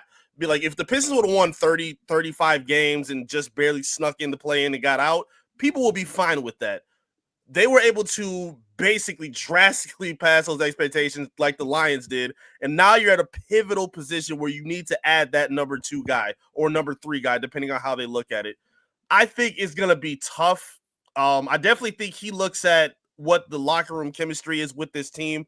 This roster, they have, glowing love for Jaden Ivey and what he means to this team. So I don't think he's going to be issued or looked around as like some kind of offered piece as a trade. I think they want to build with that backcourt with Ivey and Cade because I think they understand what that dynamic means in the locker room and on the court. I think I could see them being aggressive though, because I don't like the idea of, hey, we're just going to run it back with exactly what we had. Like that's probably not the best way to look at it. You want to go into next season over prepared for the teams that are willing to get their best shot at you, because you may have taken some teams by surprise this year. That's not going to happen again next season. They're going to be over-prepared from drafting, making trades, going through free agency. And I think the Pistons need to be looking around at some teams that maybe are in position to kind of break down some pieces of their roster. Teams like maybe Sacramento, maybe some teams like the Pelicans, teams like the Hawks, maybe the Nets. Like there's some teams that they could call around and maybe look for that stretch for the future. But that's got to be primary option number one. Yes, bringing Jaden Ivey back, who looks like he's going to be back pretty soon based on how he's been moving and practicing with the team. They still got to find, like you talked about Boston having their creators. They got 2 stars and they have other guys who can still create and knock down shots. I think they need Ivey and Cade, but they still could use maybe one more creator just to have that sense of balance in the front court, because as of right now, they don't have that consistently. I think the best case scenario would be moving Tobias Harris to the bench somehow and finding someone a little more youthful that can explode and create their own offense for themselves and others. Yeah, hey, Eric, what do you think about, just talking lineups there, the whole situation with Tim Hardaway and as well Malik Beasley, both guys who are free agents and they have to bring them back and you got to get a deal done with them. Do you think both of them end up coming back to Detroit? I feel like Malik is more so than Tim Hardaway. But how do you see Trey John Langdon kind of maneuvering that? Or do you think that there's maybe some other guys in free agency that he's going to be looking to pursue? I think he's going to bring, if I were to have a gut feeling guess, I don't know for sure, this isn't a reporting or anything, but if I were to have a gut feel guess, I'm going to predict that they're going to bring one of those guys back. I don't see them bringing back Beasley and Tim Hardaway. I think it's going to be too expensive, and I think they're both too similar based on how they play, and it would just be too repetitive to have, especially when they're not consistent enough. If they were both knocking down 40% and just, helping defensively on a consistent basis, then I can understand wanting both of them. But Tim Hardaway is so streaky. We saw a lot of streakiness from Beasley as well. So I think they don't really want to be able to lean on that consistently. They need a lot of help in terms of their shooting and creating. And to me, I feel like Beasley would be the guy that they are leaning on it the most. Beasley was able to grow in terms of his offensive creation as well, because he did a lot of growing in terms of his scoring, where he was shooting floaters, getting to the hoop a lot more than just being a standstill 3-point shooter. He did a better job of creating. And obviously, his personality and his energy, I think, is a little more infectious within the team and within LCA, a little bit more so than a guy like Tim Hardaway. That shimmy is, life-changing. I was hitting it on the stream last night. We were streaming every time he hit it. I was hoping to get one at the end of the game before the fumble. Nah, Eric, he was swinging those hips in the camera. It was got a little. Boone, me and Caleb were talking about this when you're off cam. If you want to do that dance, no issues. You can't compare that to Malik Beasley's shit. No, I never compared it. I never. No. By the way, I never compared it and said it was as good. I'm just, hey, I'm admiring greatness. I'm out here trying to shimmy too. Like, why? It's just like, when kids see like LeBron or a guy do something, they imitate it. I was imitating it. I was celebrating with them. That's all. The Mike Gesicki gritty. That's what it was. Yeah. Hey, real quick, Klotz, before you go, I do want to throw this out just real quick, because we had this argument, Eric, on our stream the last few days. Phrase it correctly. I will phrase it correctly. Phrase it correctly. And I'm going to change it, because originally we were talking about OG Anunoby on the Knicks originally I said I feel like he's just a very, very high-end role player. I changed it, Eric. I changed it, and I said Eric. That was disrespectful. I admitted. I said, hey, maybe that was wrong. But I said the argument was Jeff said that he is a star in the NBA, and I disagree completely. I said, hey, I said he's not a star, he's a role player. And if the role player felt disrespectful, I said I'll say he's a very good starter in the NBA. But Eric, for me, there's superstars, which are the top 5-6 players in the NBA, and then there's stars, which are your top 25 to 30, in my opinion. Those are your all-stars, and you have to be an all-star to be a star in the NBA. I want to know where your thought process is on this and with OG, because he's a very, very high-end starter, but to be that star, you got to get to that level and be an all-star and be top 30. I just don't see OG there. Come on, man. Yeah, I kind of agree with you. I'm not gonna lie. I think there we go. You have to be an all-star to be considered a star. While I think if he were playing on a team like, for example, let's say he wasn't on the Knicks, who already have 3 stars. If he was with like the Hornets, Yep. and he had to shoot 20 shots a game. Spot I on. think maybe he has a little bit more to say as being a star. It's not to say that he doesn't have star talent. The shots that he was knocking down. Boone, you're not changing it now. I literally said when we argued this, Eric, I said if he wasn't on the Knicks, if he's on a bad team and he could put up 25 and be a star. But Then we agree. He's a star player. You must not listen. You just didn't listen then. No, I I knew he'd do this, Eric. I knew he'd change it. No, Klotz was there. You could go back and clip it because I said if he was on the Hornets, him and LaMelo would be.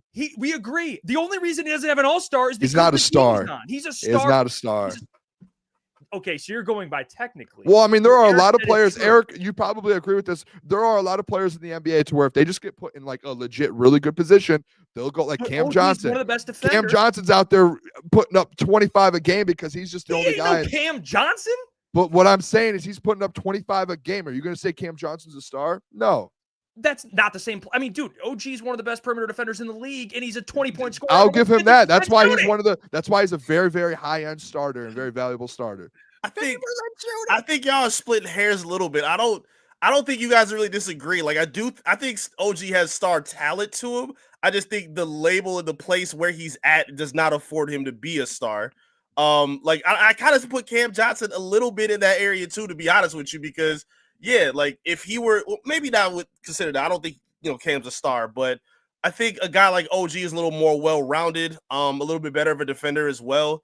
But yeah, based on where he's at right now with the Knicks, they don't need him to be the guy. If he gives them 15 to 18 points, that's a bonus. They rely on him for his defense, his scrappy glue work, and being like the third option on their team. Like it's not a lot of third options who are considered stars on their team unless you're on a super team. But I understand the thought of him being a star. I personally wouldn't say it. But again, in the proper position, I think he could be. That's the point. He's a star player on a team where he has to take a lesser role. But if Booner agrees with that, we should have never argued. Jeff, you need to go back and rewatch our argument. No, I said Booner. word for word. No, you didn't. Yes, I did. You said he's a high level starter, point blank. And I never said if he was on another team. Klotz remembers me. Klotz remembers me. I'm sure saying you said you guys give stars to everybody. This guy's no. Not there are star. people who will just say Klotz, this they toxic over here, bro. What is this? I enjoyed it. If Boone wants I'm not getting up in arms about OG fucking Anunoby. Okay, I'm sorry. I'm not. You know what? I'm out on this one now. Eric, all right, I'm gonna bring us back down to earth here, Eric. Okay. All right, go ahead. Sorry, Eric. Go ahead. Somebody that, again, you couldn't technically put the star classification on him yet. Probably not even a high-end starter. But Asar Thompson, we talked to him at the beginning. What are your biggest takeaways from both positive and negative from what you saw in this series, and what do you think he's going to continue to be for this team going into the future? Yeah, Asar is a bit of an enigma for me. He's shown how great he can be, and he also showed how much he can leave to be desired sometimes. We know the talent is there. We know the athleticism is there. And we also know the areas where he needs to grow. I think, the defense is obviously a strong suit, even though he needs to learn to do it without fouling. Like, I think a big problem that he had with Brunson and other stars he played against, he reaches a lot. And that gets him, baited into fouls, especially for guys like Brunson who don't have a problem with, being shameless and flopping and things of the sort. So I like Asar's trajectory. I think he's in a better position than his brother because in Houston, they don't have that bona fide number one scorer. So they need a man to score more than they would like to, even though his game isn't as polished yet. Asar, I don't think, while he's not a number one and probably not even a number two, he could be, more beneficial if he had a better scoring prowess to him. And at this point, again, coming into this season, I was not one of the people saying he has to figure out a jump shot right away. They need that. I didn't think so. I think if you play out in transition, get yourself easy buckets, that'll suffice for now. I think going into next season, especially if they lose Tim Hardaway, Beasley, or if they find somebody to step in, take some load off of Tobias Harris, then he has to step forward a little bit more. Like, he struggles with, at times keeping his handle strong, getting to the hoop. He's jumps super high, he can dunk on anybody's head. The athleticism is there. Sometimes a little turnover prone with some of his passes. And obviously, like we said, the jump shot is a big work in progress for him. So if he's willing to get that, it's really a race between him and his brother because who gets the jump shot first. Then, Right. we're going to decide who is better from there. But I think the tools are there. I think the resources are there. I think having a guy like Cade Cunningham and Jalen Duren, who's a really good passer, even Ivey, who's a really good passer, they're good at finding guys like Asar who can cut and get easy looks at the rim to kind of take some pressure off of, hey, go, dribble out on an island and go get your own. Like, that's not his game necessarily. So, I think JB's done a good job of finding better spots to get him in as a scorer, but he's going to have to take some very gradual steps in order to solidify what the Pistons need, especially if he wants to be here for the next 5 to 10 years. I'm excited. I'm excited for Asar. The shot's a big thing, which, like, it kind of goes for that with Ron Holland, too. Like, Ron Holland, I love Ron Holland. He looked a little, he looked shook, but which is fair. He's a rookie. It'll be all right. He'll be fine. But it's really for those two, man, because that's the thing I have a problem with, Eric, is I can't have Tim Hardaway Jr. starting at the 3. Like, I can't take it in my soul next year. So you either figure that out through trade or hopefully Asar takes that next step. But we appreciate you, Eric. Keep crushing, man. You had a great season. You should be proud of it, bro. Congrats, man. Keep doing your thing, and we'll stay in touch. I mean, this offseason is going to be, I think, very interesting, so we'll stay in touch, brother. Appreciate y'all. Thank you so much. Klotz, keep them separated, man. I don't want to see this toxicity next time I'm back here. Normally it's Booner and I, but Jeff and them got into one. Get fired up, man. I'm enjoying it while I can. There you go. Appreciate y'all, fellas. Y'all have a good one. Yeah, you appreciate too. it, There Eric. you go. Eric Vincent covers Pistons, clutch points. He's legend, the man. He's the man, dude. He's a good dude. Had a big year, man. I think it was his first year covering the team fully, and I felt like he dominated, dude. Every time I was on Twitter, anywhere I was at, dominated this year. Yeah, so, he did. I mean, pumped up for him. Iconic JB video.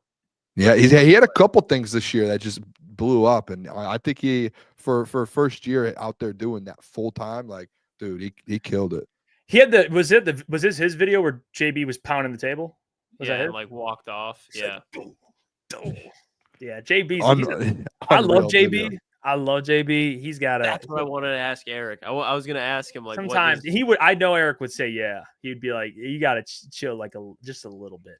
Just yeah, I get it. Sometimes definitely fire up your team. I get it, but sometimes that tech yesterday was so bad. It gets sometimes it gets a little. That's a possession when they lose by. Yeah, but you can't. There's just like moments where, you want to get your team going, but it's got to be a give and take, man. You can't. That was such a bad tech. I just don't think it was worth it. Yeah, I love him. He's a great coach, excellent coach. And you could bring up the rotation with Asar. I get it. You should have never subbed them out. I'm surprised no one asked in that room about that. You know what I mean? Again, the media does a great job. I'm surprised. I don't know if they were probably like, this dude's gonna kill me if I ask about the rotation. Yeah, that's something that's a must. I feel. You just gotta phrase it and ask the guy, like, hey, what was going through your mindset? Like what you phrase it like in a good way so he can answer it. But it's probably a tough one after a loss. You're like, hey, why did you decide to do what that? What the hell? Why wasn't Asar Thompson on the floor? That felt like that was the biggest changing point in the game. They went on a run with Asar in there. They get the lead, go on a big run to get a good lead, like 5 points. I don't know what the exact number was. Like correct it. You pull them out, and then boom, you're all of a sudden it's like lead's gone, and you're like, wait a second, what happened? Yeah, that loss is gonna sting. Did you see what Josh Hart posted? Yeah, I really don't care, to be honest. If I'm gonna be honest with you, you sent to Jeff. If you win, like, you can do whatever you want. Like, I'm not gonna sit here and be like mad about it. Like, you won. Are we gonna really complain about that? I just can't stand Josh. No, I'm not gonna. It's interesting. It's interesting to me. It's just it just kind of proves what I already believe, which they are. And yeah, we lost to them. So obviously it hurts, but. If I was just an NBA fan clicking on the television, just kind of keeping up with the NBA, the Knicks should be one of the teams you just despise. Like I got buddies, I got buddies out in Connecticut. They're all Boston, the Giants fans, but they're also Celtics fans. I shot a text. It's like sending out it's like a mafia. You hit them up, you take them out. Take them out. 4 games. He said, "Say less. We'll take care of them." I said, "All right, appreciate it." The Celtics are going to walk, dude. They're going to whoop that ass. They will. I saw something yesterday, boys. I don't know if you guys saw it, but it sounds like this might be the last go around for the Celtics team because it sounds like they got to break the band up. I don't know if it's Jalen and Jason Tatum, but like all those other guys, sounds like it's like time to break the band up. I've just seen a bunch of articles and news where they just at this point can't afford it. They have such a good team. And the apron, that's really what kills teams now. At some point it gets there, and I think it's gotten to that to where all these articles that people are saying, hey, it's the last dance for that squad there. Yeah. I mean, Edward says, how can you be a Giants fan and a Celtics fan? Well, it's Connecticut. Connecticut, what are you rooting for? You know what I mean? You got to pick a team out there. It's kind of like, you know, I don't know. You live in Idaho, you pick an NFL team. It's like, you know what I mean? It's one of those, like, you don't got no NFL team in Connecticut. So you pick the Celtics, which honestly is not too bad. Don't have an NFL team in Connecticut, so you pick the Celtics. No, I'm saying like they pick the Giants, but they don't have an NBA team. Hey. Hard time, Evan. So giving you a hard time. It's okay. By the way, I had, and listen, I don't want to get back in this argument. I just got confirmation from someone that was maybe in the stream that said I did say yesterday and agreed yesterday that if OG was on another team, he would have a lot more points and would be a different player. So I just got that confirmation. I had to make sure I wasn't crazy. I thought I was going to literally get off the stream and go clip it and sit there for the next hour and try and clip the stream from yesterday to find me saying it. Good thing that we had another guy that was on the show that just confirmed with me that. Are we not able to just say Caleb's name? It was a joke. It was as a joke. I was playing it off as a joke. Klotz. Way to catch the drift. What you're saying is, I'm not arguing, by the way. He's that level of player. He's just in a situation where he has to take a lesser role. Yeah. Like if he was but if he was on a bad team. I'm not even a bad team, just a different team where he's a second option. Or if he's a second option, but right now he's not. You can't call him a star today because of that. You can't just call guys stars who in their roles aren't stars. You can't. Because we haven't seen it. We haven't even seen it. We're just your old argument again. But that's the thing. It's like he's not a star like today in the NBA today with the Knicks. He is not a star in the NBA. He's a very, very good starter for a team. Yeah, if you're we'll just go with. I'm not flip flopping at all. You have a hard comprehension problem. No. I look at a player. If a player's in a role where he's taking less, he has to sacrifice shots. I still think that dude's a star. That's fine. You're just not a star. No, you're not a star anymore. You look at it like, no, that guy sucks. And then if he goes to another team, or not sucks, but he's a starter or a role player. And then if he goes to another team, it's his role, he's man. a star. It's like he's the same guy. He's just in a different role. What's so funny? You literally coach bass. You should know this. No, I understand it. Yeah, and we have stars. We've had stars who and he's a really good player who's sacrificing. Like this guy went here. An excellent player. It's like it's very. The funny thing is, there's like comments in the chat. Edward Boone will not let it go. This isn't me. You just brought it up again. We're not doing it. I like how Boone brings it up and says, "I'm not crashing out." You can't bring, and then he's. I just confirmed there was we were confused on one point of the whole thing. I confirmed it, and I said I'm out. I'm not arguing. So you're bringing it up and then saying I'm not arguing, and then you're just like you're trolling me. Like if you want to talk about it, then bring it up. We could talk about it, and we can say how. You want to talk? Keep talking. What you're saying does not make sense. It doesn't. So you're saying he's a star caliber player in a role where he's not a star. We can agree to disagree. Is that fair? He's a star caliber player in a role where he can't thrive, basically, as a star. But it's like, no, that guy isn't a star, but if he goes to this team, he is a star. But like, it's because the guy would turn into a different player. It's like the guy's still fucking OG Anunoby, bro. He's just in a different situation. Like, I can't comprehend. It's just, I don't understand it, dude. I can't. Let's get JJ Redick on this podcast. That dude would spit about. Oh, here we go. Yeah, the dude that just got whooped by Ant-Man. JJ Redick would be like, yes, that dude is fucking dog. He's a dog. He's a great player. He's a great. No, he's a role player. He's a high level starter. See, this is where you start. See, your words matter. Role player, high level starter. Like, call him Tobias Harris, dude. I mean, Jesus fucking Christ. All right, let's just get out of here.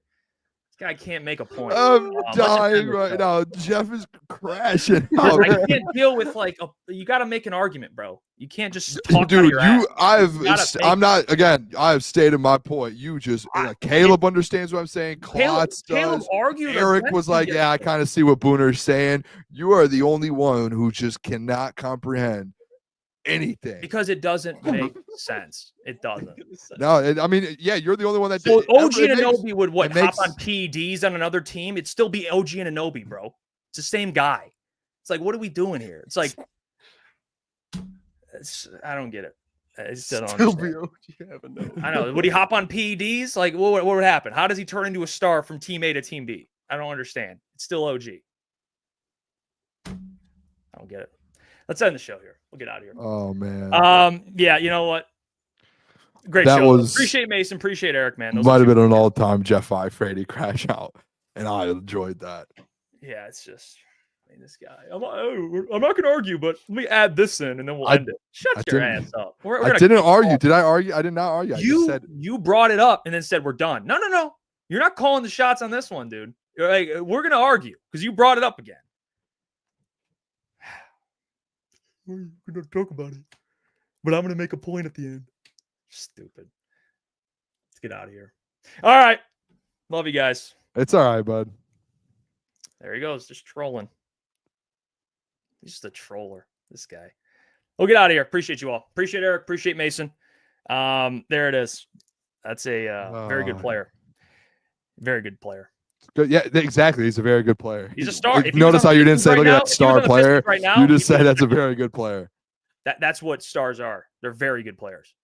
Like what? I mean, again, this guy. If he was on the Pistons, he'd be their second best player, by the way. So, and he'd be an all-star. But anyway, This Yeah. man said, "All right, but anyway," like 6 times. yeah. Boone, Yeah, Boone- it just keeps picking trying to- right back up. I know. He just keeps going. I'm not saying anything. I'll say like, "Yep," and you'll just be like, "But." Sorry, I do that a lot too. Give me Tobias Harris, this guy. All right, we'll get out of here, man. Appreciate you all. We'll see you tomorrow. Or Very good player. Sunday, actually. player. Sunday. That'll be Caleb's live Sunday, not Saturday, and we'll be back Monday. Very good player. Weekend content. This whoever missed the Mason interview, it'll be up over the weekend. So until then, appreciate you all. Have a great weekend. Stay safe out there. Much love to you all. Peace. Love you guys.